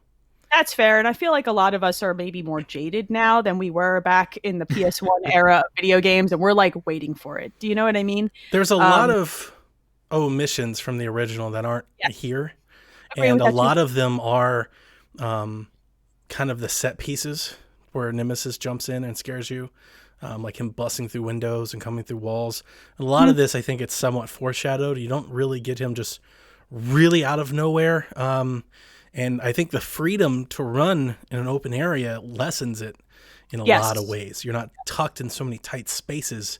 He's not nearly as menacing as he was before. Sure. Yeah. I think that part of the problem too is that Mr. X in 2 remake was done better. Like it was like kind of broken and it was very like scripted and he was warped into certain places, but it was scarier. Largely because 2 was much more smushed and tight. This one was like, I didn't like Resident Evil 3. having replayed them back, I just didn't like it. I was like, oh, it's short. I'm revisiting areas I've already visited. I'm not interested. I don't want to be chased through an entire game, you know? And somehow this remake did the right things and the right tweaks to make me enjoy an experience that I previously did not want to play again. So I had higher hopes for the remake, but my number one issue that I have with the game is my long-lasting love for Resident Evil 3 is that it added so much of the destruction of Raccoon City and like your impending doom, and there was all this lore and backstory of Umbrella and everything in Resident Evil 3 that I feel is largely just glanced over in the remake, and it doesn't feel like it centers on that as much, and it's shame because it's beautiful, and the RE engine is incredible, and they did a really great job kind of bringing Resident Evil 3 to life. But I feel like a lot of that stuff, or at least my memories of a lot of that stuff, didn't make it into the final cut, and I was just like, well, I remember, these different parts, these different sections, these different alleyways and things like that just aren't there. And then just like the whole destruction and like I said, your impending doom and like racing against the clock and all that. Like in a lot of ways, it's like an epilogue to Resident Evil 2. Well, sort of. Sort of. Canonically, it happens before 2. Right. It's weird. It's like, that's why I've always struggled with this game. It's like, I know what happens. And I always have a trouble with games that telling a story before. I thought canon, they were happening at the same time. Very close. They're within a couple of days of each other. Okay. And I believe that the bit is that her experience with Nemesis is happening like right before, like within 1 or 2 days. I forget what the actual timing is, but technically most of what happens in 3 happens before 2. I was kind of hoping that with the remake that they would have added a lot more to that. It's kind of where I was hoping. I wanted to see more cutscenes and more about like tying this universe together and talking about the city and Umbrella and everything. And I didn't get a lot of that. It was a shorter experience. The open world part, not having the set piece Nemesis, not being able to the decision. Yeah, that's the biggest thing. Is like, have you guys played Resident Evil 3? I have not. Get into Resident Evil in the original. Kind of like our decision games, like we have, like Telltale and stuff like that. You had the ability to choose whether or not to fight or run. Yes. And it was like a fight or flee type of thing. So a lot of times they would just bust Nemesis into a scene out of nowhere. And there were these jump scares. And then you would, like, based on your equipment and things you had at the time, it's like, do you want to stand up to him? Do you want to try or do you want to go? And I remember like hiding and being terrified and like in, like in the office and like trying to duck under like the desk and stuff as he was walking around. You just don't really get in the remake. You have the same option though. They hid so in the original version of 3, they gave you this fight or flight option. It was literally like you had a timer and a screen came up, you chose one. And the run option would set your character off that setting and it would just remove you from the battle. In the remake, your option is still there. If you fought him in the original and downed him, you got a part for your gun. Yeah. That would make your gun better. The exact same thing happens here. So in every encounter where he is scripted to show up, you can choose to stand and fight him. And if you down him, you do get a gun part. And I always did. Yeah. Yeah, of course. I'm going to shoot him with a grenade. He's creepy, and I don't like his face. didn't feel he's nearly as threatening. And maybe I've just gotten better or, maybe I've matured. But in the original game, I died a lot. I didn't die. I don't think I died at all. The original game the dodge mechanic was super broken, and that game did not want you to beat him. That game was broke. I don't know. Yeah, you're right. This one was easier. I think largely because the mechanics were good. Yeah. But I just, like this one, I like this franchise, and 3 is not one of my favorite games. So for it to bring me back and say, no, but I am interested in what happened to Jill in this period now because they made a game that I want to play. And RE Engine makes some pretty games. It really does. So it was up there for me. Nice. This next game, I'm going to go back to actually the games that I played this year that released from another year real quick. Astral Chain. I finished that game this year. I think this was a really cool, unique type of game from Platinum. I'm glad they delivered it onto the Switch. And performance-wise now, it seems to be totally cool. What I like about this game is just it sets apart from a lot of action RPGs. It has a novelty of, having this kind of, I don't know what you call it. I forgot. It's like your pet or your warrior or whatever. Your Legion. That's it. Legion. Mm-hmm. I was trying to think of I love this name. It's really good. I love how you can do so many types of combos with the chain next to it. And then there's so many types of skills and abilities that is at your fingertips with the controller. And they just well integrated really well into the game. I love the plot twists and the story behind it as well, and the characters behind it. The art style the cell shading and everything looked really good as well.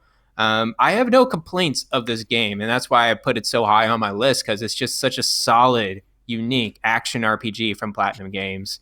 So yeah, this one went under the radar for a lot of people. I think a lot of people who would be interested in this type of game didn't play it. I'm sad that it did. Right. I tried my best to ring its praises as loud as I could. I have strong feelings about Platinum Games. The games that Platinum has made that are great. There are a couple of real trashy, there's some hit or misses in there. Speaking Speaking of this year, Wonderful 101 came out. Remember that? Oh, that's a game. I tried to tell you all it wasn't very good.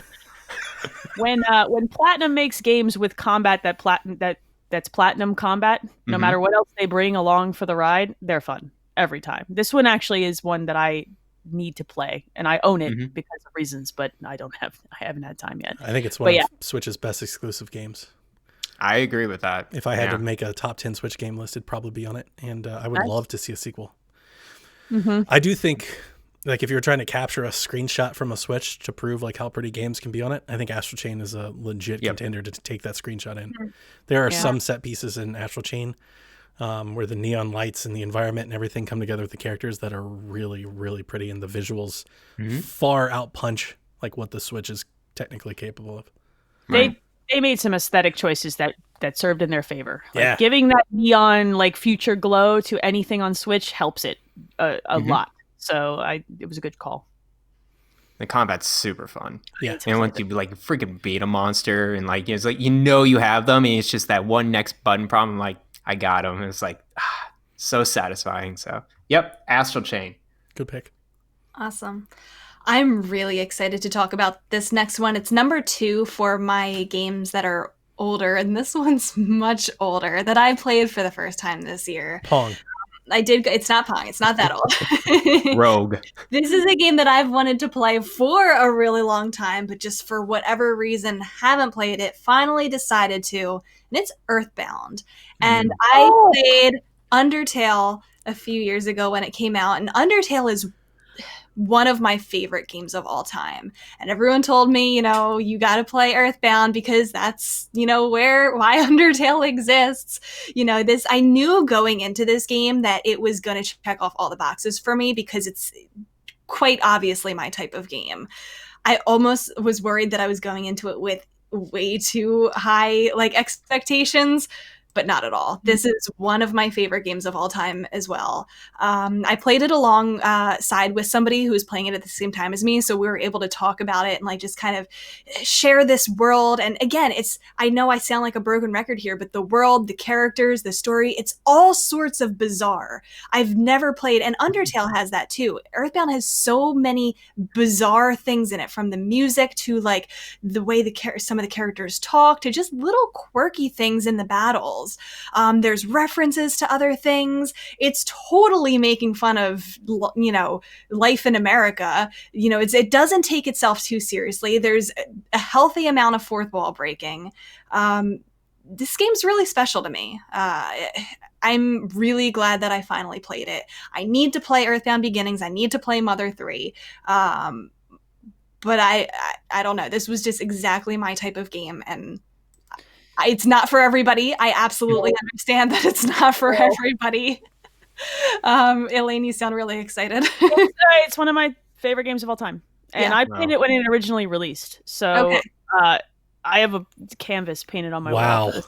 This game is real special. And not a lot of people played it when it first released. I feel like it got popular way later. It's this is a weird one because actually when it released in the United States, it released in a giant box that came with the strategy guide. There was no other way to buy it except with the guide and the game, because it's so obtuse and actually, as far as RPGs go back then, hard. It's challenging and it's weird. Yeah. So weird. And there were scratch and stickers in the box with it. It's just weirdest. I love this game so much, and I'm so glad that you played it because Have you played Undertale? I've played Undertale. Okay. And I love Undertale, but I played Undertale because it was sold to me with the, hey, Elaine, this person like Toby Fox loved Earthbound. And I was like, well, now play your video game. I feel like I don't know if that's how most people did it. I feel like I did it in almost the wrong order, but I'm happy that I did because and don't kill me for this, I still like Undertale more. That's okay. I think that Toby Fox took all of the best parts of Earthbound and did what I wish that Earthbound did, but couldn't at the time. Exactly. Both games are really special to me. I'm glad that I got to share this experience along with, the person who I was playing it with. It's just everything. The music is so good. Like, I still get the song stuck in my head. Really strong contender for number 1, but it's number 2 for games that didn't come out this year for me. I genuinely hope you don't necessarily need to play Earthbound Beginnings, but Mother 3 is worth digging up a fan translation for. I know, and I'm going to. Yeah, I will. When the time's right, I will. I'm just so glad you played this. It makes me feel so fuzzy. I'm so happy. It's up there. Like, when people are like, "What's your favorite game?" I will often answer Witcher, but it jockeys back and forth between these two games. It's one of my favorites of all time. So happy. Me too. Assassin's Creed Valhalla, number 2 on my list. Yeah, buddy. Nice. November 10th, Ubisoft Montreal. I've only scratched the surface of this game, really. Played about 30 hours. Had an absolute ball. Had an absolute blast. Played it nonstop for 2.5, 3 weeks. And then I started playing some other games. And here I am in the Christmas break, ready to jump back into Valhalla and take up another Viking epic. I mean, we talked about it a lot, especially on Empire. It's just really, really good. And in all the ways that some high-profile games are not right now. Visually, it's stellar. Design in terms of missions and content, equally stellar. Characters and like this world that you want to feel lost into, equally. There's just so many good reasons to recommend and play this game. And a lot of times with games that come out annually, it's easy to kind of write them off or kind of see them the same as opposed to a different game that took so long to come out. You get one every 7 or 8 years. You kind of want to give it its special due. But there's something special going on at Ubisoft that they can crank out such high quality games so often, one right after the other. They deserve praise for that craftsmanship, not ridicule. Because when so many other developers can't meet the bell, here you have Ubisoft not just meeting the bell, but raising the standard. What they've done with with Valhalla outclasses what my own expectations for it. I thought I was getting another Assassin's Creed game. Nope. And we did, but we didn't. Like I said on Empire, it's more like a Skyrim than an Assassin's Creed. And that's impressive. It's really impressive. So I'm having a blast still with it, and even only 30 hours in, it's already climbed way up that list. I mean, it's just really good. I think it's my favorite game this year. And I have not finished it, but I think it is my favorite game this year. But I think some of it has to do with me and hitting the right notes with characters for me. Like, it's not broken in any terrible ways. It's beautiful. It plays the way I want it to. It's hard to throw stones at. It is hard. You got to really go and search for them. And the way they wrote, I really like the way this team writes female leads to me. And I've said this multiple times, and I'll say it one more, to toe the line between kind of being a tough meathead and very endearing is challenging. And they did a great job with Cassandra. And I was like, they're not going to have another adorable, sweet meathead. And they do. They totally do. Except now she's a Viking and she's got sick tattoos. She's just great. And I really like her. And the writing with her and the surrounding characters. This is probably my favorite game that I played this year. I love it. I barely scratched the surface of this. It's like I'm 8 hours in ish, and I haven't had this much fun in an Assassin's Creed game in a long time. Probably Black Flag. I've played and be in most Assassin's Creed games, and this one is special. I definitely agree with you guys. So can't wait to get into more of it. They totally refined whatever they done for the previous two games. I actually beat Origins this year and its DLCs. And what I got from that is okay, they're kind of, they refresh their systems with that. But each time that they do that and then they reiterate on top of it, they just get better and better. And I'm glad to see this game being in the Viking setting in England, because that's one of my more kind of favorite kind of settings. I like the northern type of feel to it, Scandinavian. So I can't wait to dive in, like tens of hours. They have really good into it. side quests. Yeah, that too. Very that unique. You can kind of get lost in these little, even not even side quests, almost like trading sequences or like entire sequences of side quests that like kind of roll into each other. There's this one with a berserker and a bear that you do that's just really full of like fun and heart and dumbness and but also touching and like it kind of goes through all of it, and this little side story that really has nothing to do with like the main story until you get back to your village. And there's a lot of there's hundreds of those in that game, and that's where it's like man, this is a whole different thing. It's so big. For it to have such quality behind it at the same time, it almost feels unfair. It's like, man, you got all these games that can't do this or can't do that and can't do this, and here's Valhalla over here just crushing it like on all angles. They like refined what Odyssey did and pulled some of the fat out, and then they made those side quest chains more like what you would get in The Witcher 3. Like they channeled some of that chaining of quests into a more interesting story. Like there was a quest in The Witcher 3 where this lady was like, I'm missing my pot, and it ended up being a story about something much more interesting. This game does that, and it's a good move, and I really, really like it. So, and it has levity too. You know, like it can be funny. Yeah. The Vikings can be funny. They're not only scary. God. Yeah. They can have drinking games. Like the rhyming, game. Like the rap stuff. That stuff's hilarious. I love the rap stuff. It's hilarious. Too. Yeah. There's all kinds of crazy stuff in the game, and it's really good. Good choice. Well, you've taken my top game with your choice, but I will talk about one that I believe did not come out this year. Crosscode. First of all, Crosscode came out on PC not this year, but it is on consoles now. Yeah. And I think it was 2019. Crosscode's kind of special in a lot of the same ways that like other indies that do interesting things with a existing genre are special. Like it's an RPG, but it's an action RPG. But then you go into these dungeons and it has puzzles that are so intricate that they make some of the Zelda dungeons look boring. Like Rebecca, this might be one you would really enjoy, and it is on Switch. It's on PC Game Pass. It's on PC Game Pass. There you go. and it does have some really cool accessibility options that let you turn down the combat difficulty if it's too much, or slow down the puzzle stuff so you can play. And I love when developers do stuff like that to let people tweak. And it's got this like layered story that is both interesting and dark, and it layers on those details as you go. And I got to a point where I was like, whoa, I'm gonna need a minute, like somewhere about 2/3 of the way through that game. It's wild, and it feels really special and unique, and there's no voice acting, so to write excellent characters with like these like maybe just one-off voice lines but have great writing, that game's special, and I played the hell out of it. And my kids loved watching that one because of the puzzles. It was good, and I can highly recommend that one to almost anyone, and it's up there top 5 for me this year, even though it didn't come out this year. So good. Nice. This one totally took me by surprise, and I love it so much. It was tied with Tell Me Why, I think. It's my number 3, I guess. Yakuza Like a Dragon. Oh boy, this game is all sorts of fun and has a lot of Japanese tropes and culture into it, but it's so zany and fourth wall breaking. I love it so much. This is my first Yakuza experience too. Just because I'm not a beat 'em up type of person, I don't really care for those. But when they say this is a turn-based RPG, and I'm like, well, you got me. So they totally relate it and reference it back to Dragon Quest. That's why it's called Like a Dragon.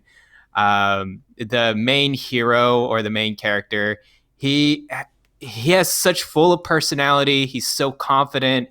I love it, and he goes through a lot of different things in the story, and I really enjoyed that he's actually mid-age. He's in his mid-40s now, going through and trying to figure out what happened to his gang and his clan, and then he's just mixed up in all these gang wars between these triad. It goes in a loop with the main story, so I really like it. I'm in chapter 8 right now, so I'm pretty deep into it. I love the side characters as well. It's full of personality in each and every one of them. They have interactions all the time. I think it's like kind of comparable to like Metal Gear Solid length type of scenes. They have a bunch of just different types of conversations and mini arcs in each of these chapters. The side stuff is so cool. I think there are literally games within this game. There's this company management simulator you can do by You can manage all these different types of just like you can hire people into your company and then try to figure out how to raise your stock, and you have to be shareholders. I'm like, this is just a whole different, yeah. Oh, And, dude, yeah. I just bought this game and now I don't know, and I'm almost regretting it. Like, what have I got myself into? totally optional. Yeah, it's there was a real estate sim with a chicken in Yakuza 0, and the chicken was, or 1, I forget which one, and the chicken was like a real estate agent. Look, dude. Oh no, the chicken's in here too. The chicken is the chicken is in the company Cameo. Yeah, that's so weird. There's all types of drawbacks to the previous games that I think you're gonna enjoy, Elaine. And then there's these, oh man, I forgot what they're called, but you can call in people into your battles, and they're just the most craziest types of characters you meet in these side quests to like help you out. Like the chicken comes in and then it like drops like 7 eggs for you, and you cook eggs in the middle of battle to like raise your HP. I love the battle mechanics too, because what it does is they're just normal humans, and then once you get into a battle, they change into this weird humanoid thing called Sujimon, like Pokemon. And it's all in the guy's head, the main hero, the main character's head. So yeah, so much style, so many types of just side quests to do. The story is really intriguing, really interesting. This is such a good game, guys. I can't wait to go back to the previous Yakuza games, because if it has this same type of style, I'm totally into it. Nice. Yeah. My number 2 for 2020 is probably cheating, but it is a game that released this year. This is the one that I flipped with Age of Calamity because I think it's really special. No More Heroes. It's not No More Heroes. Exactly. I'm sorry. It's Super Mario 3D All-Stars. Controversial. Face. Donnie's just making that face because I ranked it above a Zelda game. That's true. Not why I'm making this face. Why did you... I have a list of my biggest disappointments of the year, and it is number 1. Wow. Oh boy. You have to understand why it's different for you than it is for me, because I had never played any of these games before. This was I know it's 3 games, so that's why it's probably cheating, but I'm counting it as a package deal. Sure. I think if I had played all of these games when they originally released, I would be in the same boat with you, that it would probably be disappointing. They didn't do jack to these games. Not a damn thing. As a anniversary celebration package, yeah, it's super disappointing. But for me personally, playing these 3 classic, amazing all-star games for the very first time was special to me. I get now why people really love these 3D Mario games. It was a weird situation for me playing them because I had to play all 3 of them within the span of less than 1 week to review it for Twinfinite, because I got the code. In less than a week, I had to have the the review in edits so it could be published. So I had only a couple days to beat 3 games. It was a lot of not sleeping and platforming and cursing at Super Mario Sunshine. Take flood away levels. That game so much. Really love 64. I mean, I've obviously seen the gameplay of these games before I played them, but this was the first time that I really was able to play them for myself. The magic was there, even all this time later. I don't think I would have liked it if I was in the same boat as everybody else, where it's not anything new or shiny or special that it wasn't before.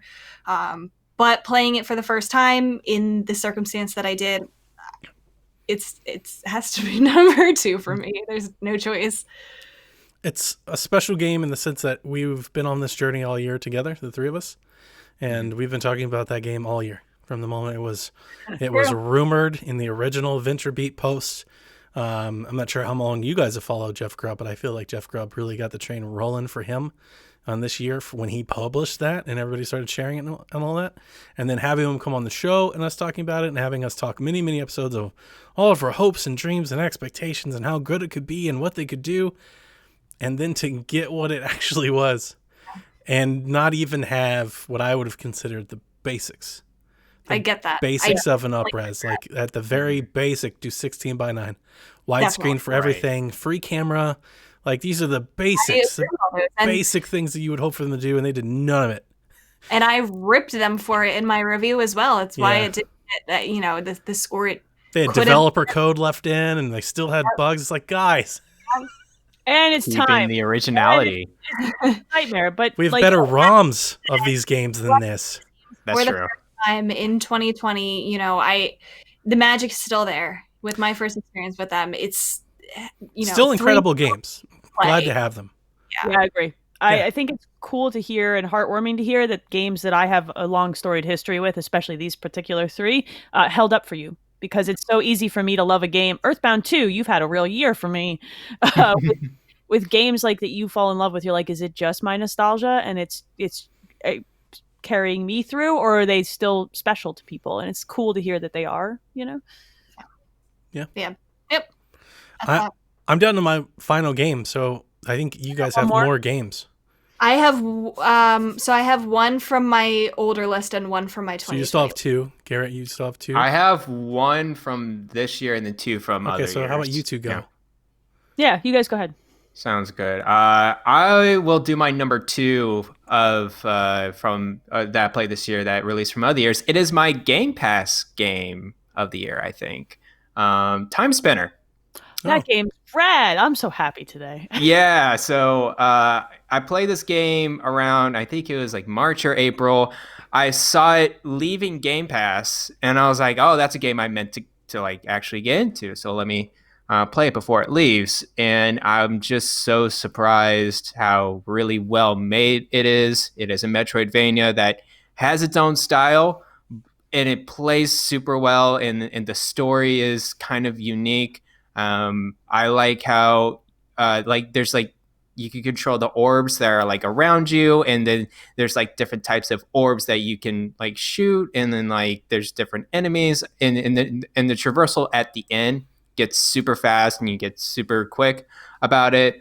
I love the time spend and loop about it as well. It got a little confusing in the story, but I think they wrapped it up at the end pretty well. It was a pretty epic story. But yeah, just if you guys have, it's on every platform that you could think of, even on Switch. So if it ever gets on sale, and if you love Metroidvanias, I highly recommend this game. It's really, really good. Wow. Rebecca? Wait, how many did Elaine have left? I have 1 in an honorable mention. Both of us are down to 1, so I thought we'd get everybody down to 1. Okay. So this is my number 1 for my games that didn't come out this year. Like Earthbound, it is a game that came out a long time ago also. I played it in the beginning of the year, and this kind of, I think, kicked off my trend of playing these older games and kind of kicked off my into the RPGs a little bit more than I ever have in my life. I played Chrono Trigger, and that's my number 1 older game that came out before this year. It came out in 95. I played it right around the 25th anniversary of it, so I think there was a lot of buzz. I was seeing other people talk about it. This game was recommended to me. Didn't think really much going into it. I didn't know anything about it. Again, the only RPGs that I've ever played before this were Pokemon and Undertale. And are those really RPGs? Probably not. But this is another one that just checked all of the boxes for me. Really amazing characters that you can dive deeper into with side quests. Really compelling story with time travel. You guys know I love that. The music, the soundtrack, I listen to songs from this soundtrack almost every day. Honest to God, I listen to this music all the time. There's so many endings to this game, so I got one ending. I absolutely plan to go back probably every year and try to get a new ending to this game. I don't have anything bad to say about Chrono Trigger. It's so special. I feel like it has like this cult following, like it didn't get the love that it deserves. This is probably my number 1 game this year, like nice. Above my number 1. That's awesome. Yeah, that's rad. I think it's Kyle's favorite game too. so badly for them to do something else with this game, like remake. It doesn't need a remake, but I want them to remake it so that we can get official merchandise, so that we can get more people talking about it. That's what I want for this game. It's so special. The characters are so meaningful to me. I need to play this game. Yeah, I'm oh my God. an RPG person, and I'm like, how did I not play this? Did you play a ROM? Did you play it on DS? I did. I played a ROM of the Super Nintendo version. So it is on Steam. It is. They remade it for the PlayStation 1 or something. I wanted to play the original version of it. Carts for this game are so hard to get. There's not that many of them. I have it on DS. I have own it on DS. Yeah. It's one of I'm sorry, that's what it was. Yeah, DS. Yeah. There's not a bad way to play it if you don't want to emulate it. Play any of the versions that are available out there. But the combat is so unique. Like, I played more RPGs this year because of this, trying to find something that made me feel the same way, and I couldn't find anything. I peaked at this game. Garrett, I would love you to play it.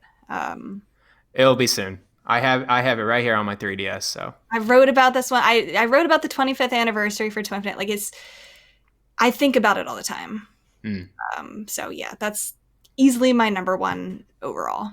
Nice. I was scrolling over on my sheet to look at the other things, and I realized I wrote a note down earlier when I was talking about the Pathless. Did I say The Last Guardian? You did not say The Last Guardian, I think. Okay, because I wrote down the note, and I felt like maybe I had, because I meant Shadow of the Colossus. Yeah. So, yeah. Okay. My number one game of the year, to nobody's surprise that listens to podcasts that I do, is Ori and the Will of the Wisps. It's by far and away my number one game of the year. Quite frankly, nothing else comes close. I could have this game and everything else if I was doing a true ranking. I think Ori and the Will of the Wisps are one of my favorite games of all time. I definitely think it's the best Xbox published game this entire generation. And that includes some really great games. Gears 5, Gears 4, Forza Horizon 3. It's not like they don't make really good games, but man, Ori and the Will of the Wisps is masterful to me in so many ways. And I've said it, and I'm going to say it one more time. Everybody owes it themselves to play this game. I think it's the best platformer I've ever played. And that's saying a lot. It also has incredible combat for a side-scrolling game. For a 2D game, it has incredible combat for a 2D game. And you put both of those together, and you have a beautiful environment and an actual enriching story with very little dialogue. And the expert level design and the progression that you make as a player from the beginning of the game to the ending is quite impressive. Or at least I was really impressed with everything that I was doing at the end of the game that I had no idea that I'd be doing from the beginning of the game, and quite frankly have never done in any other game. And I play a lot of platformers. It's probably my favorite genre. I think almost any platformer that comes out, I almost play. You guys know that. I play just about anything that comes out as a platformer. I really like those games. And this one sets it apart, and that is beyond its art style, which could be considered best in class.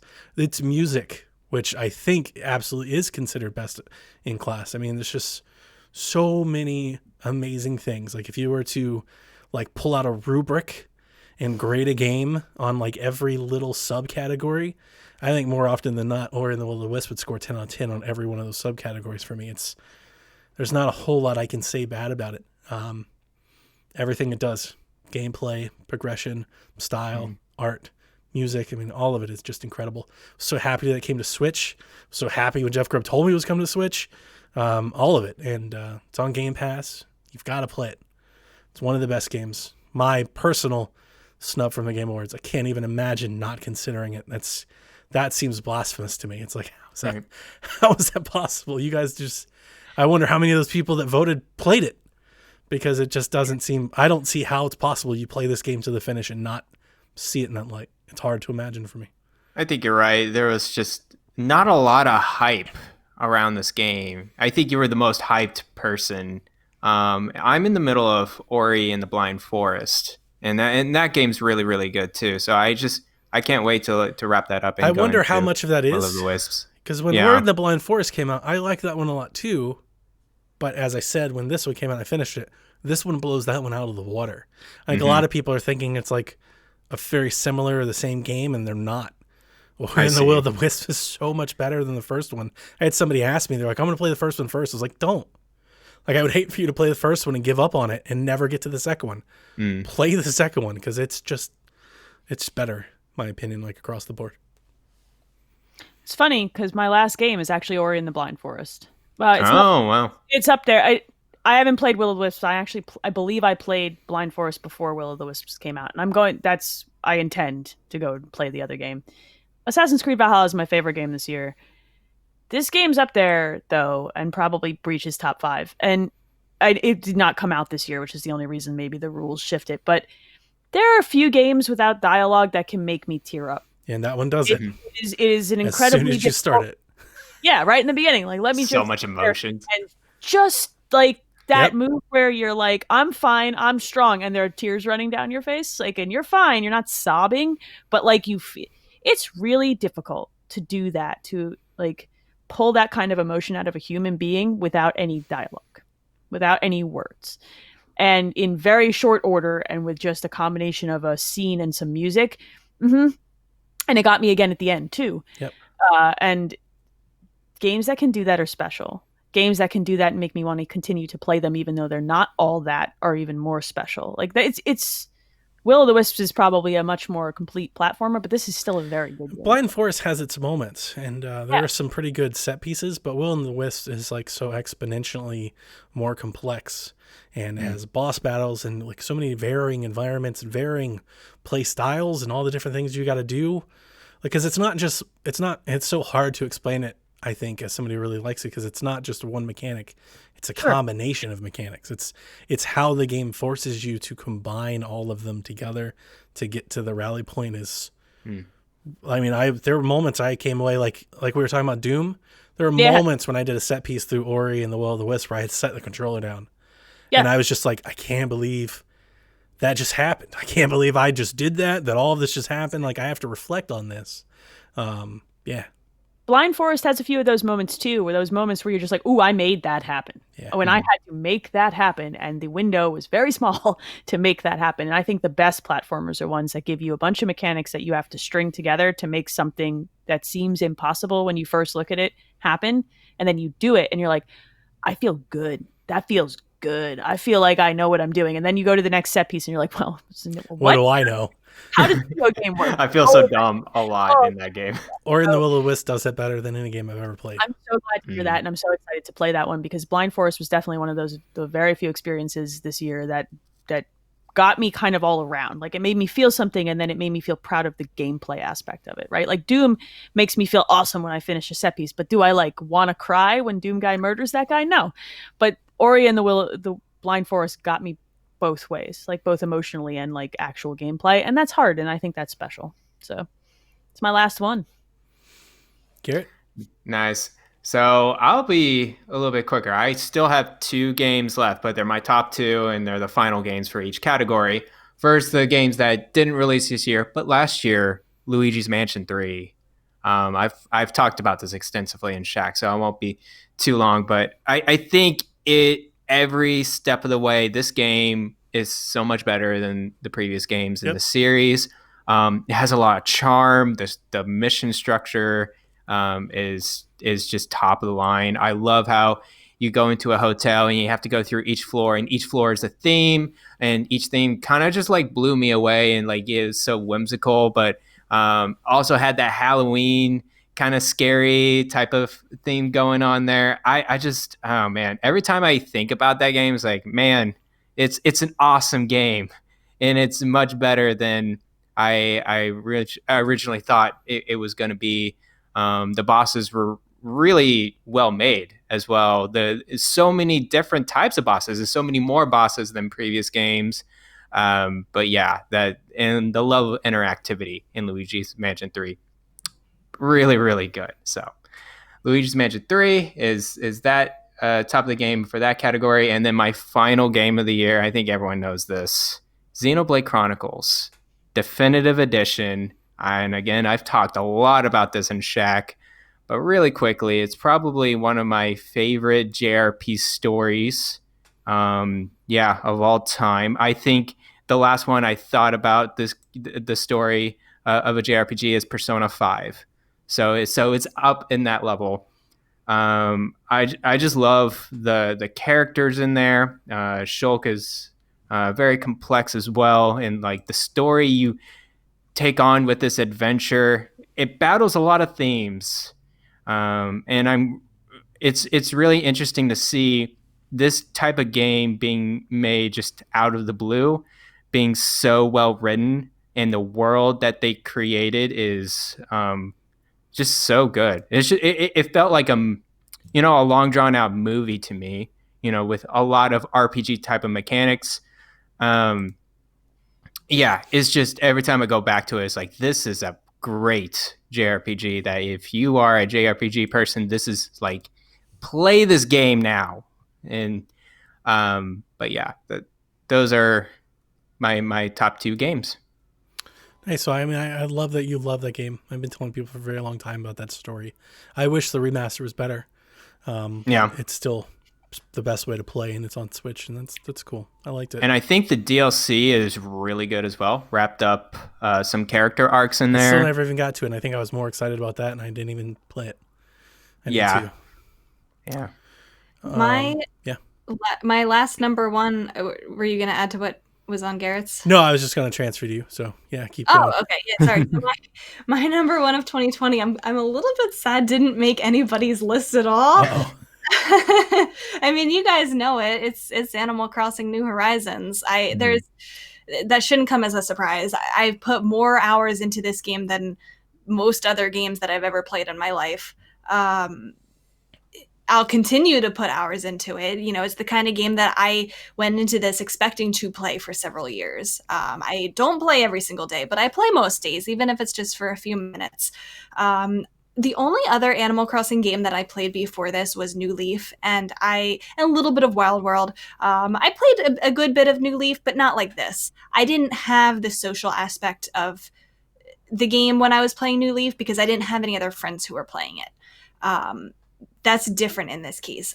Obviously, everybody was playing Animal Crossing when it first released. It was a phenomenon. Like, it was breaking past the gaming sphere, and non-gamers were playing it. You guys, I feel like everybody knows people who aren't gamers who were playing Animal Crossing when this came out this year. Just the timing of it when it did. I still have people that I play it with, just visiting each other's islands, helping each other with whatever they're crafting, sending them materials, just taking screenshots, seeing who got a new animal villager on their island. It's a game with very long legs. I know it's didn't meet everybody's expectations because they didn't know what Animal Crossing was, but for someone like me who does, and I know that this is like my comfort game, like I can relax with this. It's just very carefree. It's everything that I wanted New Leaf to be, I think. I have that social interaction with it with other people online. The ability to decorate endlessly outdoors that you couldn't do in New Leaf. And there's more content being added all the time. Like, I feel like each new update that they're adding, it's something new. It's bringing me back into the game, bringing new items, seeing what's new, checking it out.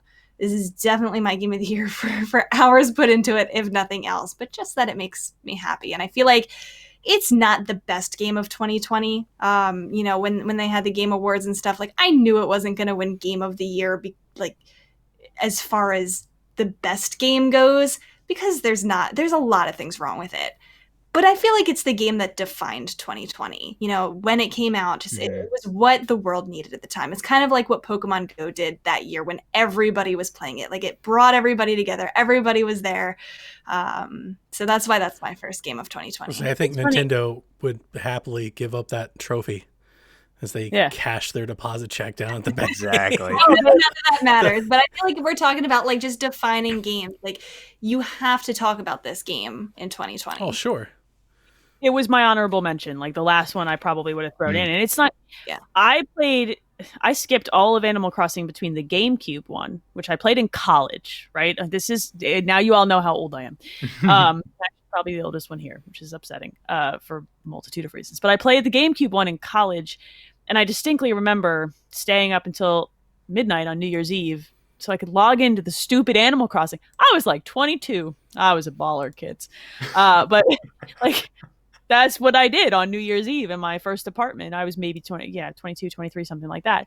And this game has a lot of that stuff. And the best part about it for me is it one of my favorite games of 20, not necessarily, but playing this one with my children, it's their first Animal Crossing, and having them go, Mom, I made you something on my island, and like having us all fly into the island so they could show me this like cool thing they made. And my daughter and son like put on these like island tours, and she would give everybody like it was the best family experience. That and Fall Guys, we needed that. You're right. It's a very social game. It doesn't look like it, but it really is. And we would sit in the basement with our Switches like a bunch of nerds, and we would share stuff. And it wasn't necessarily my favorite thing to play, but having it to play with them you're right, it's exactly what we needed this year. Like, they were disconnected from their friends and from that stuff, that playground stuff that they might have done. So to have this as a tool to sort of like fill that space, it is special, even if it's not my favorite personal thing to play. Victoria was playing with her best friend from school right before we started doing this. She hadn't seen her all year. Yeah, they've not seen each other. Yeah, kids like they learn to play nice with each other through Animal Crossing. Like, we've had some revelations in 2020. But my birthday is March 27th, 2 weeks after lockdown, a week after this game came out. So I had my birthday party in Animal Crossing. I remember that. I invited people over because I couldn't see anybody on my birthday. And that's one of my favorite memories of this year, because people brought gifts. Like, it was like we were like together. Like, and there's like not just like my online Twitter sphere friends, but like I said, like there's my friends who aren't normally into gaming who were playing this that I'm able to connect with through this game, who we're seeing each other and hanging out with each other on this game. And it's social and it feels connected, and it's just exactly what we needed this year. So I had a friend that we were like online friends for years through forums, like, and I started playing Animal Crossing, and she sent me a message through the app to voice chat. I haven't talked to this woman in like over a decade, and we just walked around and gave island tours and chatted. Like, I would never have had that experience if it wasn't for this game. We would have never reconnected, even if it was just once or twice. Like, absolutely, it is special, and it does deserve its recognition for being special, even if it isn't something I need to play every day. It's very 2020 in a nutshell, in a little parcel of joy. It really is. I'm really glad that we have you here, because if we did, our show would have missed so much of this content all year long, because it just didn't do much for me or Garrett, who have had secondhand Animal Crossing experiences. And that's like, I know everybody was playing it, and it's not everybody's type of game, just like how a lot of these others aren't. And I get that. Like, it's definitely, it hits a different audience, but you're right. Like, I feel like it's just something that the world came together for a time, and that's what's important. Oh yeah. Well, let me tell you, after 1,100 hours, I think it's my girlfriend's game of the year. Game of life. Yeah. My daughter is falling out of control in this game still. Like, her island makes me feel bad about myself. She's my son was like, Mom, I can't play anymore. I've seen Caitlin's island, and I'm like, I know, right? Like, there's so much to it that it's chugging on the screen. Yeah, that's too. They would be best friends. Wow. I don't think they ever anticipated people would come up with the kind of things that they did. I'm a sucker for these indefinite, never-ending games. These Stardew Valleys, Harvest Moons type things where you can just keep playing and like doing more, and it's so relaxing. It's special. I think it's wonderful that you feel that way, because I always feel like I'm missing something when I play them. Oh, I'm not doing enough. I'm gonna miss something. So I love that we both have very different experiences. Oh man, I was out of it in like 2 days. Well, that's the thing. I think a lot of people, because everybody wanted to kind of jump on this bandwagon, see what the hype is about, and I say it's not for everybody, because you kind of create your own purpose in the game. Yeah. So what I'm doing in the game might be different than, Elaine, what your kids are doing in the game versus what other people, like, it's very your own personal, what you want to do, goal-driven game. And if you can't, like, if you need the game to tell you what to do, it's not the game for you. Yeah. And like, it's perfect for me. After I made like 4 axes, I was like, nope, I'm not going to keep doing this. I think that creative people who have that creative itch, it is perfect for those folks. And I'm just like, no. Like, Little Big Planet's a really good example. I don't want to make something. I want to download what you make. Yeah. So I want to visit your island, but don't come to mine, because same thing with Mario Maker. Same thing with Mario Maker, or any of those games. Like, I'm the opposite side of that coin, but I still think it was joyous because I got to play it just long enough to see what my wonderful children could make, and other friends. It's cool. I think that's neat. Some other shout outs that I had, really ports and remasters made up a large part of my list, which I thought was interesting. Tony Hawk, Catherine, the Mafia remastered is excellent. It's gorgeous. Nice. Streets of Rage 4 and Xenoblade Definitive Edition. I also threw in Clubhouse 51. I still play it. Right. I really enjoyed that game. I thought it was fun thing that came out. But to get us out of here, games I didn't get to. Did not get to Super Mega Baseball 3. I didn't get to Crash 4 or Wasteland 3. Dirt 5, Yakuza Like a Dragon, Super Hot Mind Control Delete, The Falconeer, or I Am Dead. That's like my short list of things I did not get to. I'm going to go get my long list, which is in a stack by my we don't want to talk about Ghost of Tsushima is one of the ones I kind of wish I could get to. The Last of Us Part 2 I did not finish. Yakuza Like a Dragon, like I love Yakuza. It's weird. I'm gonna get into that, but I just needed some time, and I haven't played Watch Dogs Legion yet, and I want to because I want to see it. And you know what? I'm gonna say this, and I realize it's gonna be controversial. I want to play Cyberpunk while it's broken. Honestly, I want to. I don't mind. It looks hilarious. It looks like So that stuff I don't mind, but this is more broken than like NPCs falling or cars floating, anything like that. It's if I can get it to run, I want to there play you go. it. It's far more broken than that. I just love seeing the code. I want to play it. My game does not boot up broken is how. Yeah, like my gosh. I want to see it now, and then what I want is a No Give Man's. it a year. Here's what I want. I want the No Man's Sky arc. I want the it's broken and everybody's mad to the oh my god, this thing is incredible arc. I hope it gets there. No Man's Sky did get there, and they've released some wonderful content this year, including like the dereliction stuff, the derelict ship stuff. So those are things I would love to get to, and you know it's fine. I only have 2 weeks. I can do all of it. No, I can't. No. I'm gonna try. I'll try. You know, bouncing off of Cyberpunk, I think I was very excited for that game. You were. Like Elaine, Witcher 3 is one of my favorite games of all time. I played the DLC, the mess out of it, and when I played this game, I knew I had to stop before I got into it a bit more. So same thing. It's just a little too broken for me. I know they're gonna make it better because that's how the studio runs. Witcher 3 is the same way. I'm gonna wait a year or so, or the next gen patch. Let's see how the next gen patch goes. So. Yeah, one of the games I need to go back to. Also, other games I need to get to is Tokyo Mirage Sessions. I got that beginning of the year. Have you never played it at all? Yeah, I didn't freaking touch it. No, but I mean, you didn't play it on Wii U either. No, I didn't play on Wii U as well. One of my favorite RPGs. Like it's way oh up dang! I said that for years and got made fun of around here. I said it for years around PSVG. That game is.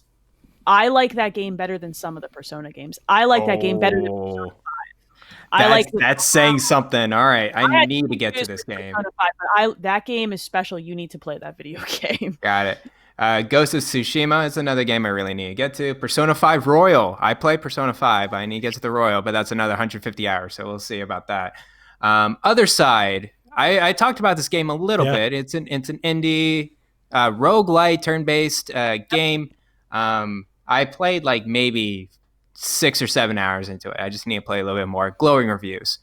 And then 13 Sentinels Aegis Rim. I got that game. What? I played a couple of hours of it. Okay. What did you just say? Game. Making up game titles again, Bonnie. It's like a Mad Lib he just read. Like, what the hell? Dragon Sound Just Studio. put a couple words together. It sounds like a game. It's like I wonder if they'll catch me on this. We're gonna win this fight. I feel like there's more of a sleeper hit than Ori and the Will of the Wisps. People are saying that the story is fantastic. They did not see this coming from Vanillaware at all. The art style is pretty interesting, other than the revealing parts that they do in those games. But that's besides the point. I really need to get into this game, though. Cool. I'm getting a PS5 next year for the first time since the PS2, and I will be catching up on all of the that I have missed that are exclusives. What's first? Yeah, what's oh man, I don't know. Can we give you recommendations? You can give me recommendations. God of War. God of War, yes. I want to play God of War. That's on the list of games I want to play for sure. I need to finish The Last of Us 1. Yes. Play The Last of Us 2. you're gonna just don't.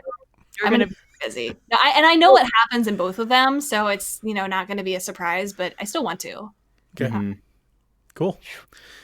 Biggest disappointments. I have Mario 3D All Stars, Deadly Premonition 2, The Red Lantern, and Ninjala. Oh, geez. Wow, those are some good games. So sad because we were looking forward to the Red Lantern for 2 years. All year long. We talked about this since it was announced, and it's not what we thought it was going to be, and I feel bad. I need Ashley Birch in it, right? I want to finish it. Yeah, You're like, it's got to be good. No, it's not. And how do you? My gosh, and it's just not what we thought it was. And I only played 20 minutes of it. I know that's not fair. I need to just finish it just to play it. I disagree with you. I put a good few hours into it, and I wish I didn't. I know. I wish I quit earlier. It's not. It doesn't get any better, Rebecca. It's sad. It's because the same. It's not what we thought. Oh, it's not good. Any other big disappointments? You hit mine. Mario 3D All Stars was probably my big one. I was so excited for a 3D All Star. I was over the moon. And I wasn't wanting the moon. People wanted Odyssey 3D. I didn't want that, but I was like, new controls, free camera, a res boost, widescreen. I'm gonna love it. And we didn't even get that. Those Mario Galaxy they're good games in this box, but it's just I just wish we had gotten those things. And I'm not personally disappointed by Cyberpunk because I don't think I was super surprised by it being broken. Right. I think I was expecting it to come in broken, so that wasn't like oh really? I did not expect it to come in broken. Not like this. To come in this broken. Yeah. But considering that dev cycle, especially over this last I forgive a lot open world stuff. I played Anthem for a week the week it came out. I did too. I'm not I feel like I'm not being harsh with my criticisms of Cyberpunk. Oh, you're right. You're correct. Yeah, I know. Just be clear. I don't like telling you you're right, at all. I think everybody in this call can agree that's something we enjoy doing. But you're right about that. I just wasn't as disappointed as I was in something like 3D All Stars because I kind of was expecting it to come in. It's 1,000 times better than Deadly Premonition 2. That is a steaming hot pile of garbage.